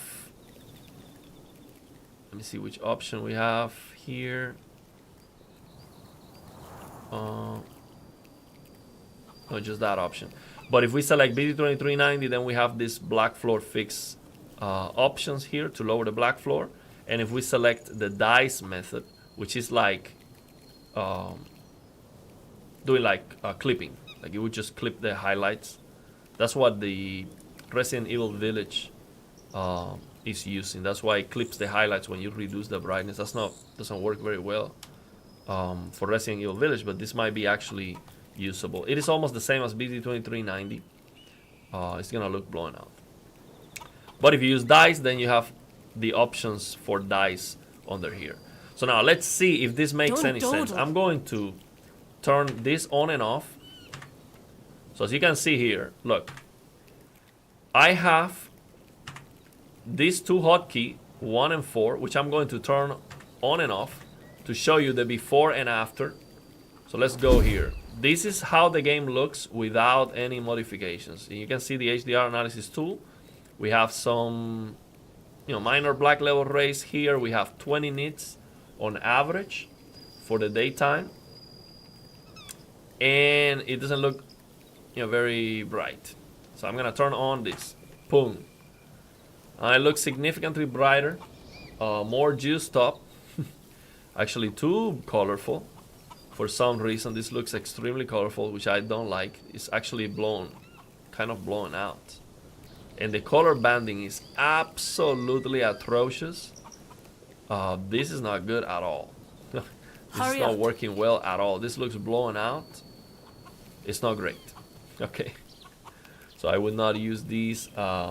We would have to fine tune these. So for example, let's try this correct color. Let's try the mid-tone correction, which we didn't. So we're gonna enable mid-tone correction, respect Luma also. Now let's try before and after. Before, after. Now it still looks blown out. I cannot see the sun, actually. I cannot see the sun, and what I see is a lot of color banding. This is terrible. But when we look at the overall image, yeah, it's dark. This is not working right.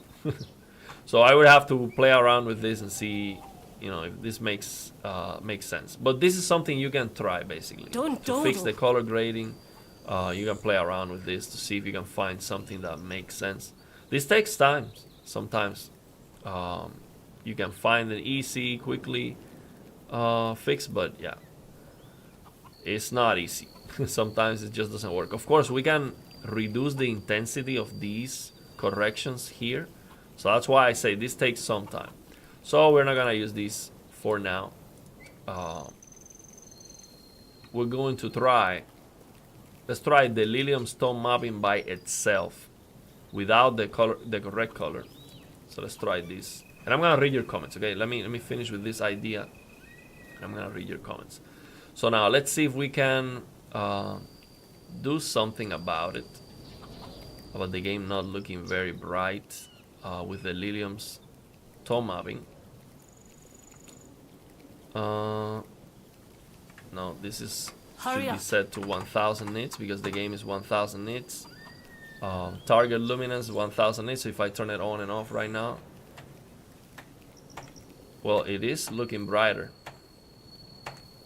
It is looking brighter just by turning it on with this 2446 method A. It is looking brighter. So if you can see, let me get this out of the way. Before, after, before, after. So this looks better. Let's see if we're clipping before, after, before, after. Yeah, we're clipping the highlight a little bit. I don't know why. You see the sun is kind of disappearing. It's all white because we are racing.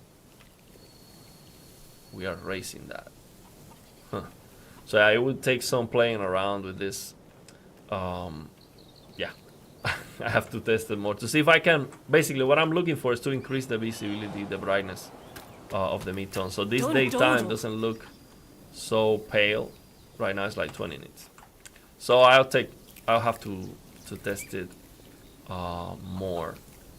Again, we can just top the colors right here with this one, if that's what you're looking for. Now, if we look at the HDR colors, now we actually have DCI-P3 2%. So let me give it a toggle hotkey with this HDR saturation. Set it to 5. Let's see now. I'm gonna turn it on and off. Before, after. We're definitely juicing up the colors a lot, actually. I don't like how the building is looking. So it would take some fine tuning. This is a lot.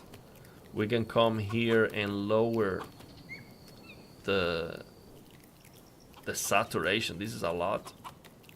We can lower it here, maybe just like a 10. Just give it a 10.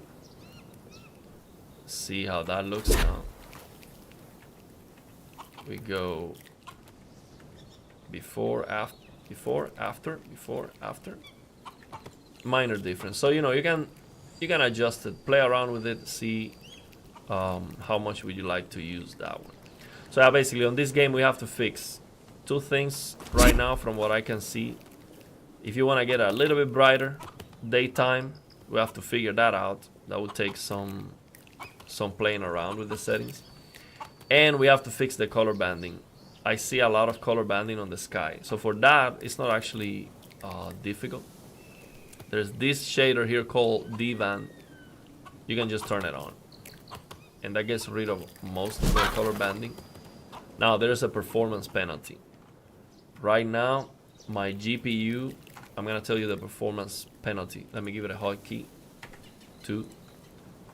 So right now my GPU is at, without it, I'm gonna turn it off. My GPU is at 75, 76%, 78, 77, 76. Okay, I turn it on. Boom, 80%. 80%, 78, 80. So it goes up like 3%, 2 or 3%. So that's not bad. And the color banding is greatly reduced. So this is definitely worth it. So this is the only the only change that I would do so far. But I need more testing basically to see how can we get more brightness for everything here. So it looks more like daytime. So let me check your comments. Let's see if we have any questions, or again I have to test this more. This game looks good already, so there's just I would like it to be a little bit brighter for the daytime. Color banding is easily fixed. We can try Major Paint the Cactus add-on. I might do a separate live stream just for that. But I have experience trying that on this engine. It works, but the color banding is terrible. You get severe color banding, and then you have to go crazy with the D-Band shader and the performance flops.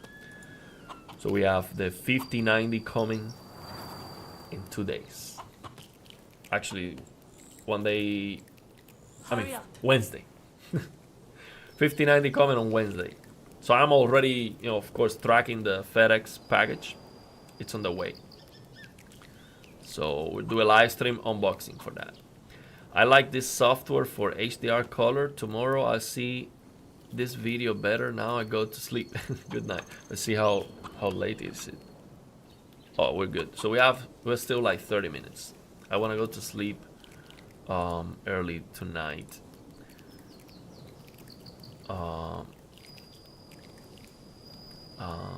Never used that particular setting in PD80. I would try that. Oh, I forgot. Look, now that you mentioned PD80, I know how to. I forgot about it. This is how to fix this easy. Let me show you. This is the other one that I use a lot. This PD Prod 8003 curve Don't dawdle. levels. This one actually. This one. This is gonna fix that easily. I'll show you. Look. Let's turn this on. Turn the HDR analysis. Okay.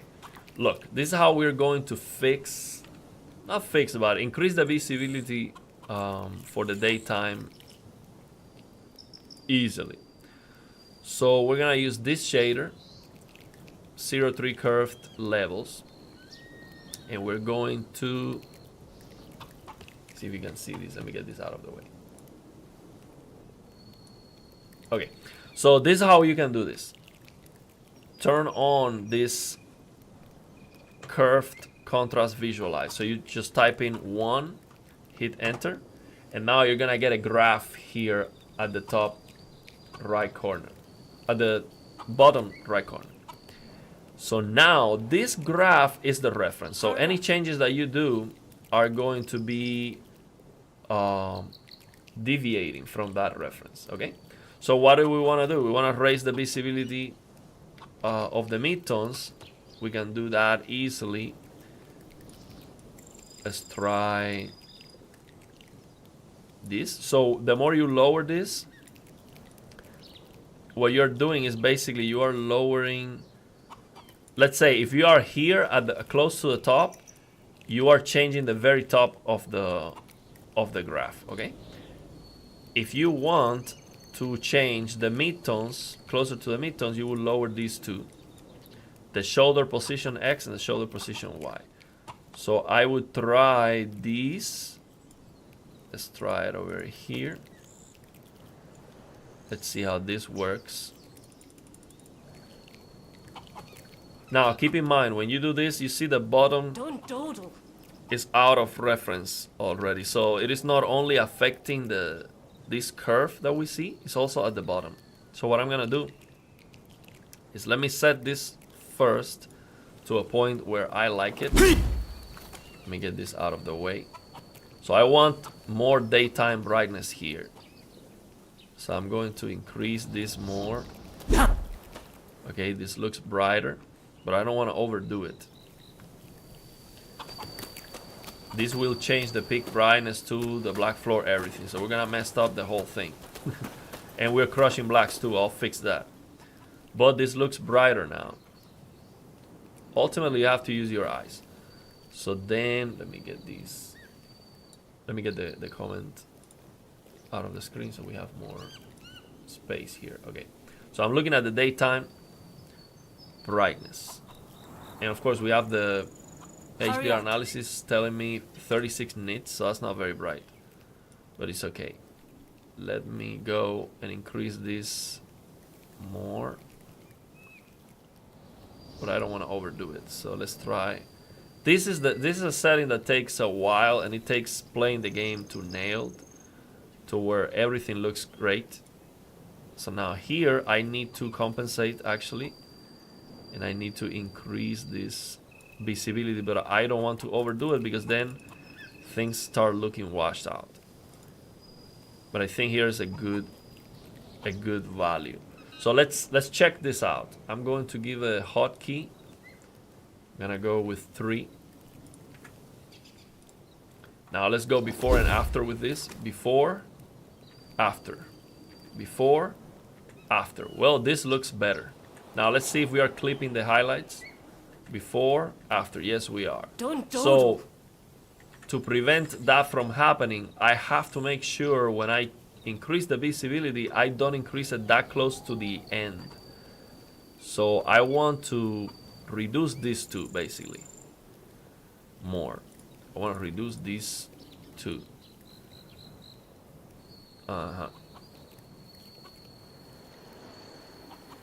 Let's see. And again, this takes some playing around to nail. Let me go here. 90, for example. And here I have to change the bottom end to. I'm looking at the graph. I'm looking at the reference versus the changes I'm doing. So now let's see if this makes sense. Let me check. Yeah, I'm still clipping that. Let me see what is the maximum peak brightness. Oh, this 10,000 nits is because of these. Let me get out of the way this contrast visualize. So I'm looking at the sun. Oh, because we're going over 1,000 nits. So what I'm gonna do is I'm going to use the tone mapping. I'm gonna use the tone mapping shader to fix that Lilium's tone mapping. So without the tone mapping, I'm getting 1180. So what I'm gonna do is I'm going to reduce the peak brightness with this Lilium's tone mapping. Where are you off here. to? So with the Lilium's tone mapping, I'm going to let me get this out of the way, curve levels out of the way, HDR HDR analysis out of the way. Okay, so the tone mapping, I need a target of 1200. So 1200, and then I want to use this one. I will get clipping. This one will be better actually. So 1000, it is now set to 1000. So I will increase this until I get 1000. Okay, there you go. So there you go. Now we have 1000. So let's see how that looks now. If I go, I'm gonna disable the curve levels and the tone mapping at the same time. That is 3 and 4 at the same time, like that. And we're gonna go before and after. So let's look at it. Before, after. We're clipping that sun.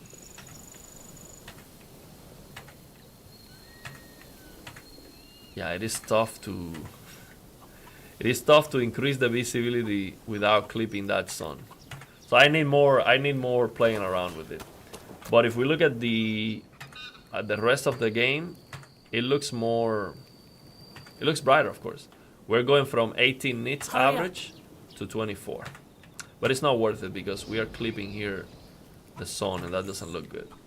So I need more testing basically. Sometimes I can spend on this like 2 hours to get something that makes any sense to improve. But yeah, so far the D band definitely works well. We also have settings for that. So what I'm saying right now is when you want to fix native HDR, it takes some, make it look like the way you want. It takes some time and effort. It might not be worth it for many people. This looks fine. There's nothing wrong with this. It looks okay. I think it could be better now. Right now, see, we have like 50 nits. That's why I'm saying we have to play this game more because maybe it's going to get brighter later on. Like right now, it's just the tone mapping of the game. Right now, we're getting enough daytime brightness to look, bright. It's like 80 nits, 70 nits, but it depends. See how the tone mapping changes and lowers the brightness of everything. So yeah, I need to play the game more to really see what's going on. So that's probably what I should do for the next stream to really know. But yeah, even when we didn't make any changes that help too much to improve anything, I still share the things that I usually try, okay, to try to improve things. So let's see what we have. This is some sweetie PC gaming content. Or I just don't support Netflix or DL or from other sources on full HDR. I know what you're talking about. So Netflix doesn't work on PC at all. Have you? You have to get a Google TV streamer 4K and plug into your monitor. Hurry up. HDMI. Actually, I installed the Netflix app on Windows, and it looks worse than the TV. I was gonna make a video about it. It doesn't look like the TV app. The HDR especially looks like the brightness is messed up. It's significantly lower, and it is low already on Netflix, on the internal apps. You've saved me time trying to find the right PD80 settings. There's a long list of PD80, and I wasn't sure which one I needed.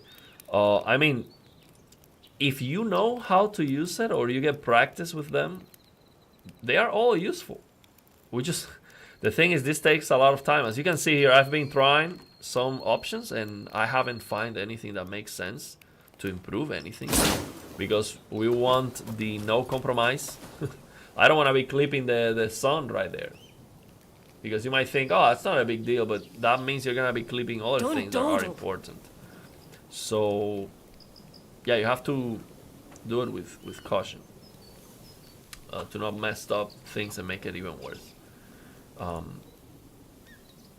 have to switch to Microsoft Edge because Firefox doesn't support HDR on YouTube. Yeah.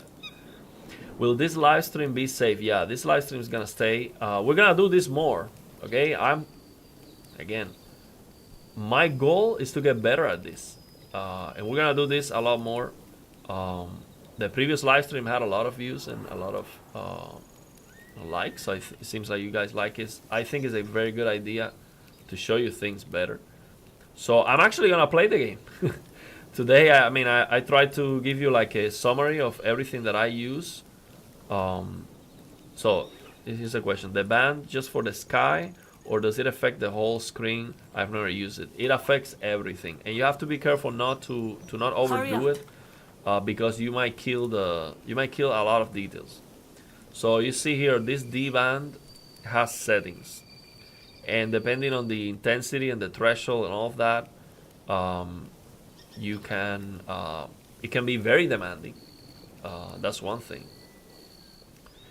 and it can kill fine details. Now the default, in my experience, the default setting is pretty nice. It eliminates a lot of the color banding. Like right now, I have almost just a minor, insignificant color banding that's not bothering me at all. And I don't want to overdo it because I don't want to kill details. So I think this is a very good, just one click, and you fix most of the color banding for like a 2-3% performance hit. I think it makes a lot of sense. But you can play around with these settings to find out. Also, when you hover around, when you hover on top of the setting, it tells you standard deviations lower than this threshold will be flagged as flat regions with potential banding. So you can figure out what's going, like what to do with this. You just put your mouse on top of it, and it tells you, weaver ratios lower than this threshold will be flagged as flat regions with potential banding. So that's like your threshold zone. And here we have the banding depth. And then here we have these radios and the iterations. So this will be more demanding if you increase the iterations, and you should try the MSI afterburner with your numbers. So you see the GPU utilization going up, and depending on your settings here to fine tune it. But I think the default was okay. But of course, you can spend more time to fine tune it even more and make it perfect. This is you can spend all the time you have basically doing these. But I think this is looking good. Actually, I don't have major complaints, but I would try to see if I can just increase the brightness of the daytime a little bit. But here's the thing: I am looking at this with. That's another thing we have to consider. Your display. I'm looking at this with my QD OLED monitor on the 1000 nits mode, the PIC 1000 mode, and I know that mode is under tracking the EOTF, so this looks darker than reference most likely. In the 400 nits mode, maybe I would be happy with this, and I'll be like, yeah, this is fine, I don't see any issues. Or my Samsung S90D TV, this might look perfect, and I might have no issue with it at all. So it depends on your display. The fact that the game is good doesn't mean you don't want to change anything, because maybe your display calibration has some Don't dawdle. things that you know, like this is under tracking the UTF. You can fix the source so it looks good on your display. That's why you want to learn how to use this, because basically, especially for monitors, we have no settings. There's no dynamic tone mapping here on this monitor, for example, that I can use, or active tone mapping. And there should be an option for that. And there's no option. So you have to learn how to get the results that you want with Reshade if you want a good experience, basically. So that's why. I've missed a lot of comments from the beginning. Let me see if we got more here at the end. How's it going? Dan, thank you very much for your help with the PC build. We have more coming with the 5090 and also more coming in the future. I want to get a 9800X3D, but that's gonna have to wait. I need to recover from the $3,000 of the 5090, but that will happen. And then once we do that, I want to, when I use the 3080 as a second GPU, we're gonna have to use an extension because I don't believe I can fit the 5090 and in the 3080 on the same case. I don't think it will fit. So we have more PC building coming when that happens. And yeah, 5090, I'm going to probably do a live stream to slap that in on the case. We'll do an unboxing, probably set up on the case, and then we're gonna fire it up, and hopefully it doesn't explode. It used to work in 4K HDR, but now it doesn't even show me 4K UHD, and the titles just says HD. So you're talking about the Netflix ad. Don't dawdle. Yeah, Netflix app on PC absolutely sucks. It looks so much worse than on the internal apps of the TV. Let's see. Yeah, I'm surprised you guys talking about Netflix. I saw your Jensen video. Yeah, I laugh about it. Yeah, this is the Rise of the Ronin. Yeah, we're gonna play the game. We're gonna play this game tomorrow. Let's do it tomorrow because I already have to go to sleep. So thank you very much for yeah, man, I laugh a lot with this, putting it together. So I did I was planning to have that video as the intro for the 5090 unboxing, and I'm still gonna use it. That was the purpose of the video, but I was like, okay, let me just release it as a separate video because I think it's funny. So yeah, we're gonna do that. So Hurry up. let's end the stream here. I missed some questions from the beginning, but I almost highlighted every single question. No, I actually missed a lot from the middle of the stream, but I'm gonna read them. So tomorrow we are going to do another live stream. I want to do live streams every day, and tomorrow we're actually gonna play the game. Gonna play the game to see how it is. I might yeah, I'm gonna keep using the 1000 nits mode because it's better for the stream. So yeah, and actually now that I'm looking at it on the LCD monitor, the daytime here is bright. Actually, like, I have no issue with it. It's the calibration of the 1000 nits mode on this monitor. It's under tracking the UTF. So yeah, Don't dawdle. it depends on the display. That's why we have to learn how to fix, change things with Reshade, because otherwise we cannot get the best. You're laughing at work. Man, let me tell you, I laugh at it myself a lot, especially at the end. You know, once I go through, so I tell the whole story. You get excited for the 5090, reacting live. I'm like, you know, dropping all the money for the 5090. Then I go to Micro Center, and the manager says we have four 5090s. 4. And I was number 22. And then Jensen at the end. You need to suffer. You need pain and suffering. Hurry up. That was so funny. Yeah, I love that compilation. Yeah, we're gonna leave it here. Did you end up getting your extra MSI cord and still using the extra power supply?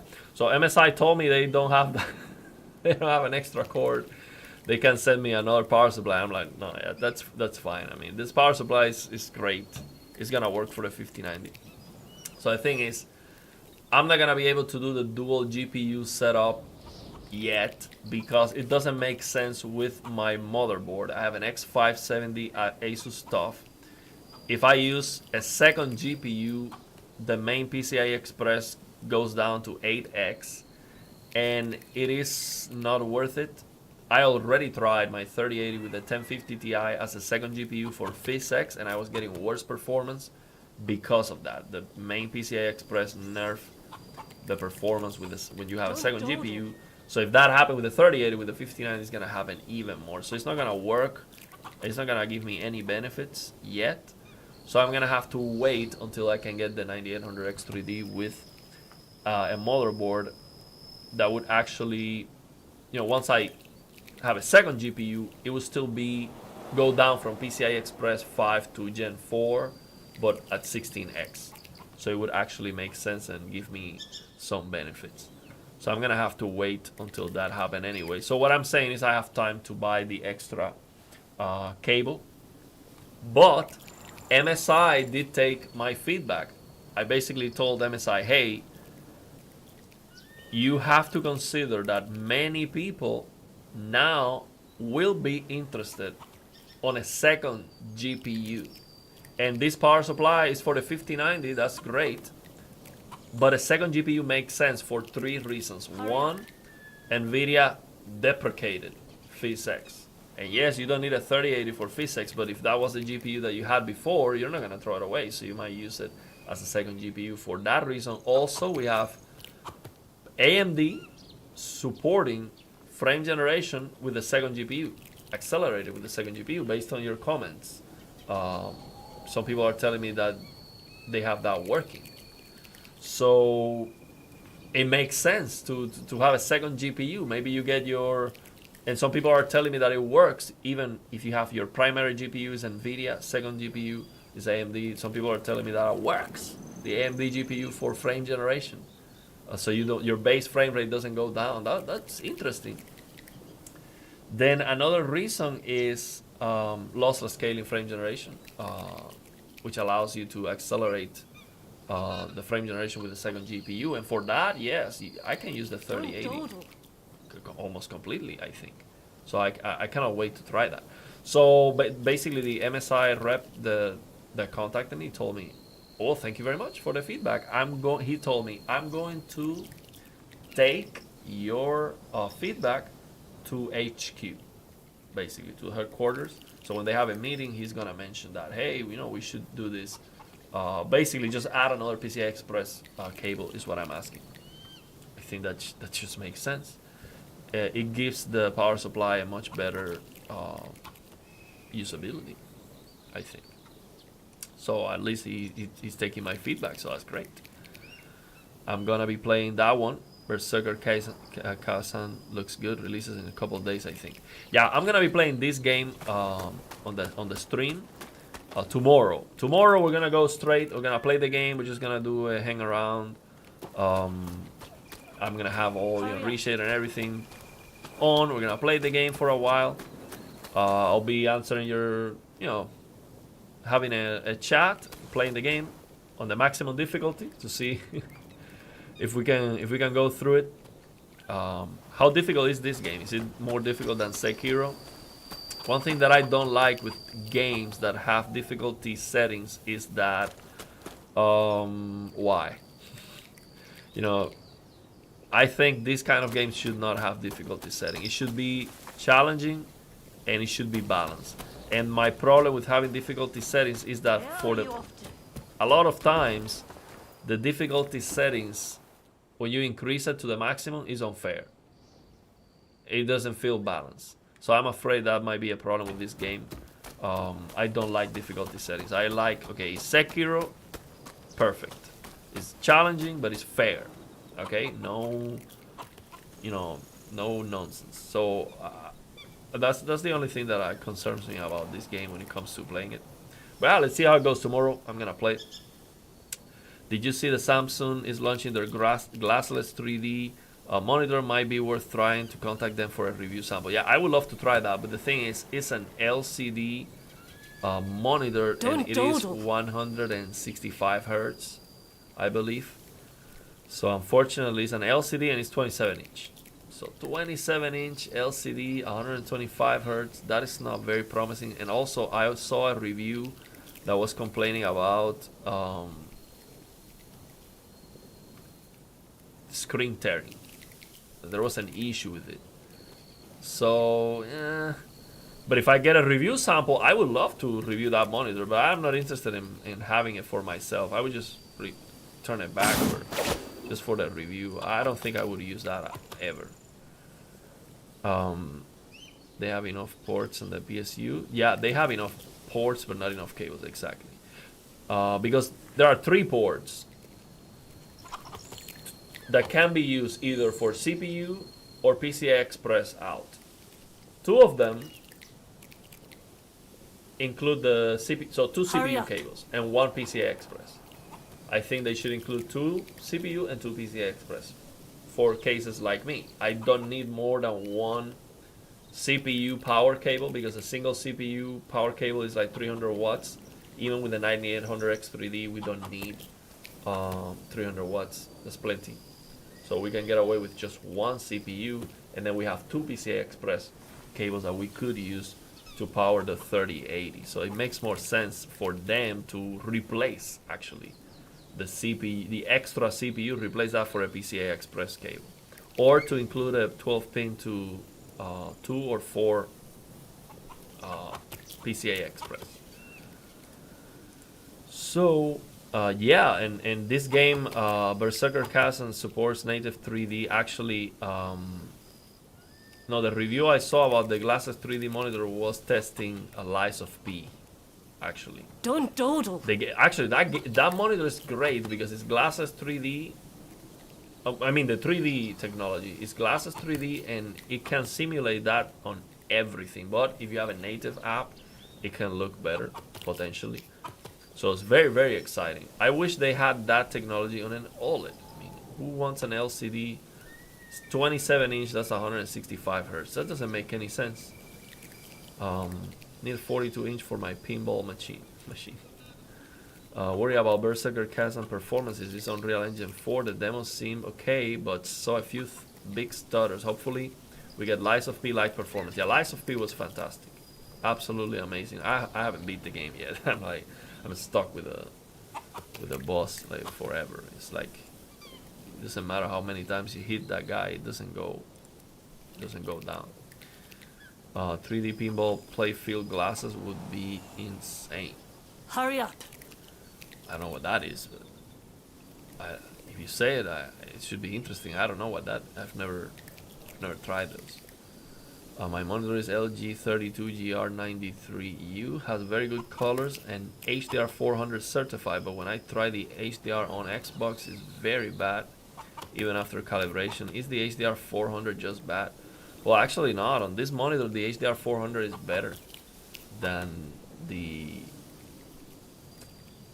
1000, the PIC 1000, because the UTF tracking is better. And actually, that's the case with most monitors, but I mean, every monitor is different. Even the same panel with different companies have different calibrations. So if it doesn't look great, then it's not great. Change it to the 1000 nits mode and see if that's any better. So yeah, let's leave it there, man. Thank you very much for all of you popping on the stream. We're gonna do this tomorrow. Tomorrow we're just gonna play the game. See if you have any questions. I can pop Reshade and then we can go through it. I'm gonna play the game more to see if it's good, if it looks good. I'll try to play around with the settings. I'll try to optimize the performance and all the stuff. And yeah, let's leave it there. So we have more. Yeah, so what I would recommend you for budget HDR monitor is get, let's see, I don't remember the price, but this monitor has a 240 hertz version. So 1440p, 240 hertz. I mean, 300 is better, 360 is better, but to get 360 FPS, that's not budget. That's 5090, 9800 X3D territory. So 240 hertz is plenty. 1440p, I think you can get that monitor for like Hurry up. maybe below $600 on discount. So if you can get that monitor for like $500 or something like that, I think it would be good. But the thing is, monitor prices are not good, and they are not even close to TVs. I bought an S95C 55 inches for $760. Okay, $760. That's not a small amount of money, but a 55-inch S95C is super bright, an absolutely incredible HDR impact. For that price is nuts, and no monitor can come even close to that. Now, I didn't like it because of One Connect box, because I had some issues with, sound was broken. That's just the way it is with those monitors, and I didn't know. So screen uniformity of the first one was not great, but that can happen with the monitor too. But yeah, I would recommend go with a TV first, and then if you want higher refresh rate, then go with a monitor. I will link a YouTube video to my virtual pinball machine. Okay. Do it. I'll try to check it out before YouTube removes it, because YouTube removes all the. Maybe I can check your channel. Okay, let's leave it there, man. So you already tried Kazan. Performance is good. I saw a stream saying the performance was good for the visuals. Yeah. So the boss I'm stuck on is, as you just beat the game. So when you go to the, you go on a ship, on a boat. I think I'm close to the end of the game, and then you go to this island. It is full of fog, and then you go in to a castle, or not a castle, like an old construction, like an ancient construction, and then it's a giant humanoid that has like infinite health, because I keep hitting it again and again, and the health doesn't even move. And then he hits me 2 times and I'm dead. So it's like keep hitting that guy and it never ends. And I know there's like some times where I manage to do a finishing blow, and a finishing blow does reduces the health a little bit, but it is like a sponge. So many, I have to hit it so many times, and I don't like that, because you see, I should be able to overcome the boss, but it's the same movement set. It's not like he's throwing at me different movements or anything. It's the same movements. I just rinse and repeat, do the same thing again and again, but you cannot make a mistake. Basically, you have to do that for like 40 minutes, I think, because I've been fighting with that guy for a long time without dying, and I cannot beat that big humanoid. I think they messed up that boss, because I was not struggling that much. Yeah, Door Guardian. You need to stagger him. The fatal attack and destroys his health. Yeah, I know. I realize that's what's going on, but actually I realized that okay, here's the comment. So I realize that's what's going on, but the thing is, it's just like, man, I don't know how to stagger that guy. I'm trying. It's not working. You need to break his posture, yeah, to deal the fatal attack. What, that in 1 minute? Bro, I've been fighting with that guy like 40 minutes. Maybe I have to do it live. So you can give me some tips, because yeah, I've been stuck on that guy for like 3 months. And I mean, I was beating the game until there, not a big deal. But that guy, for some reason, is not working. Yeah, I do play Ghost of Tsushima. So yeah, let's leave it there, man. I have to go to sleep already. Thank you very much for checking the stream. You guys take care. I'm gonna do a live stream tomorrow, or maybe a video. I have to do videos, because videos are also very good for the channel. But I like this live streams. So maybe we'll just do the live streams, and then after the 5090, then we go and do, you know, one video with the 5090 inside the PC, and you know, we got some 5090 videos. But again, I don't want to be like, oh, this is amazing. I'm not gonna make that content anymore. After I have the 5090, I do not want to. Oh, look, I have a 5090. This is awesome, because that's not. You cannot buy it. It's super expensive. It doesn't make any sense for most people, and I don't want to. That's not. I'm not gonna be making videos and putting 5090 on every single video so to get more views or anything. I'm not gonna do that. I'm gonna get the 5090. I'm gonna be happy about it. I want to share my happiness, and hopefully you get happy with that too. But my purpose is not to be like, oh look, you know, I get 15 times the detail. That hype is before, but once I have it, I'm not going to, you know, be bragging about it or anything like that. But I will make videos about the technology, because I want to try, you know, frame generation, MFG, compare that with lossless scaling, and all that stuff. So yeah, let's leave it there. Thank you very much again for. Is it real that that OLED monitors get pixels burn after a long time of using it? Yeah, burning will happen, but I think these TVs and monitors will break before burning becomes a problem. Yeah. Next box is the hardest boss in the game. Okay, well, there you go. Let's go. Well, let's say good night. Thank you very much for all of you showing up. You guys take care and have a good one. We're gonna leave it there.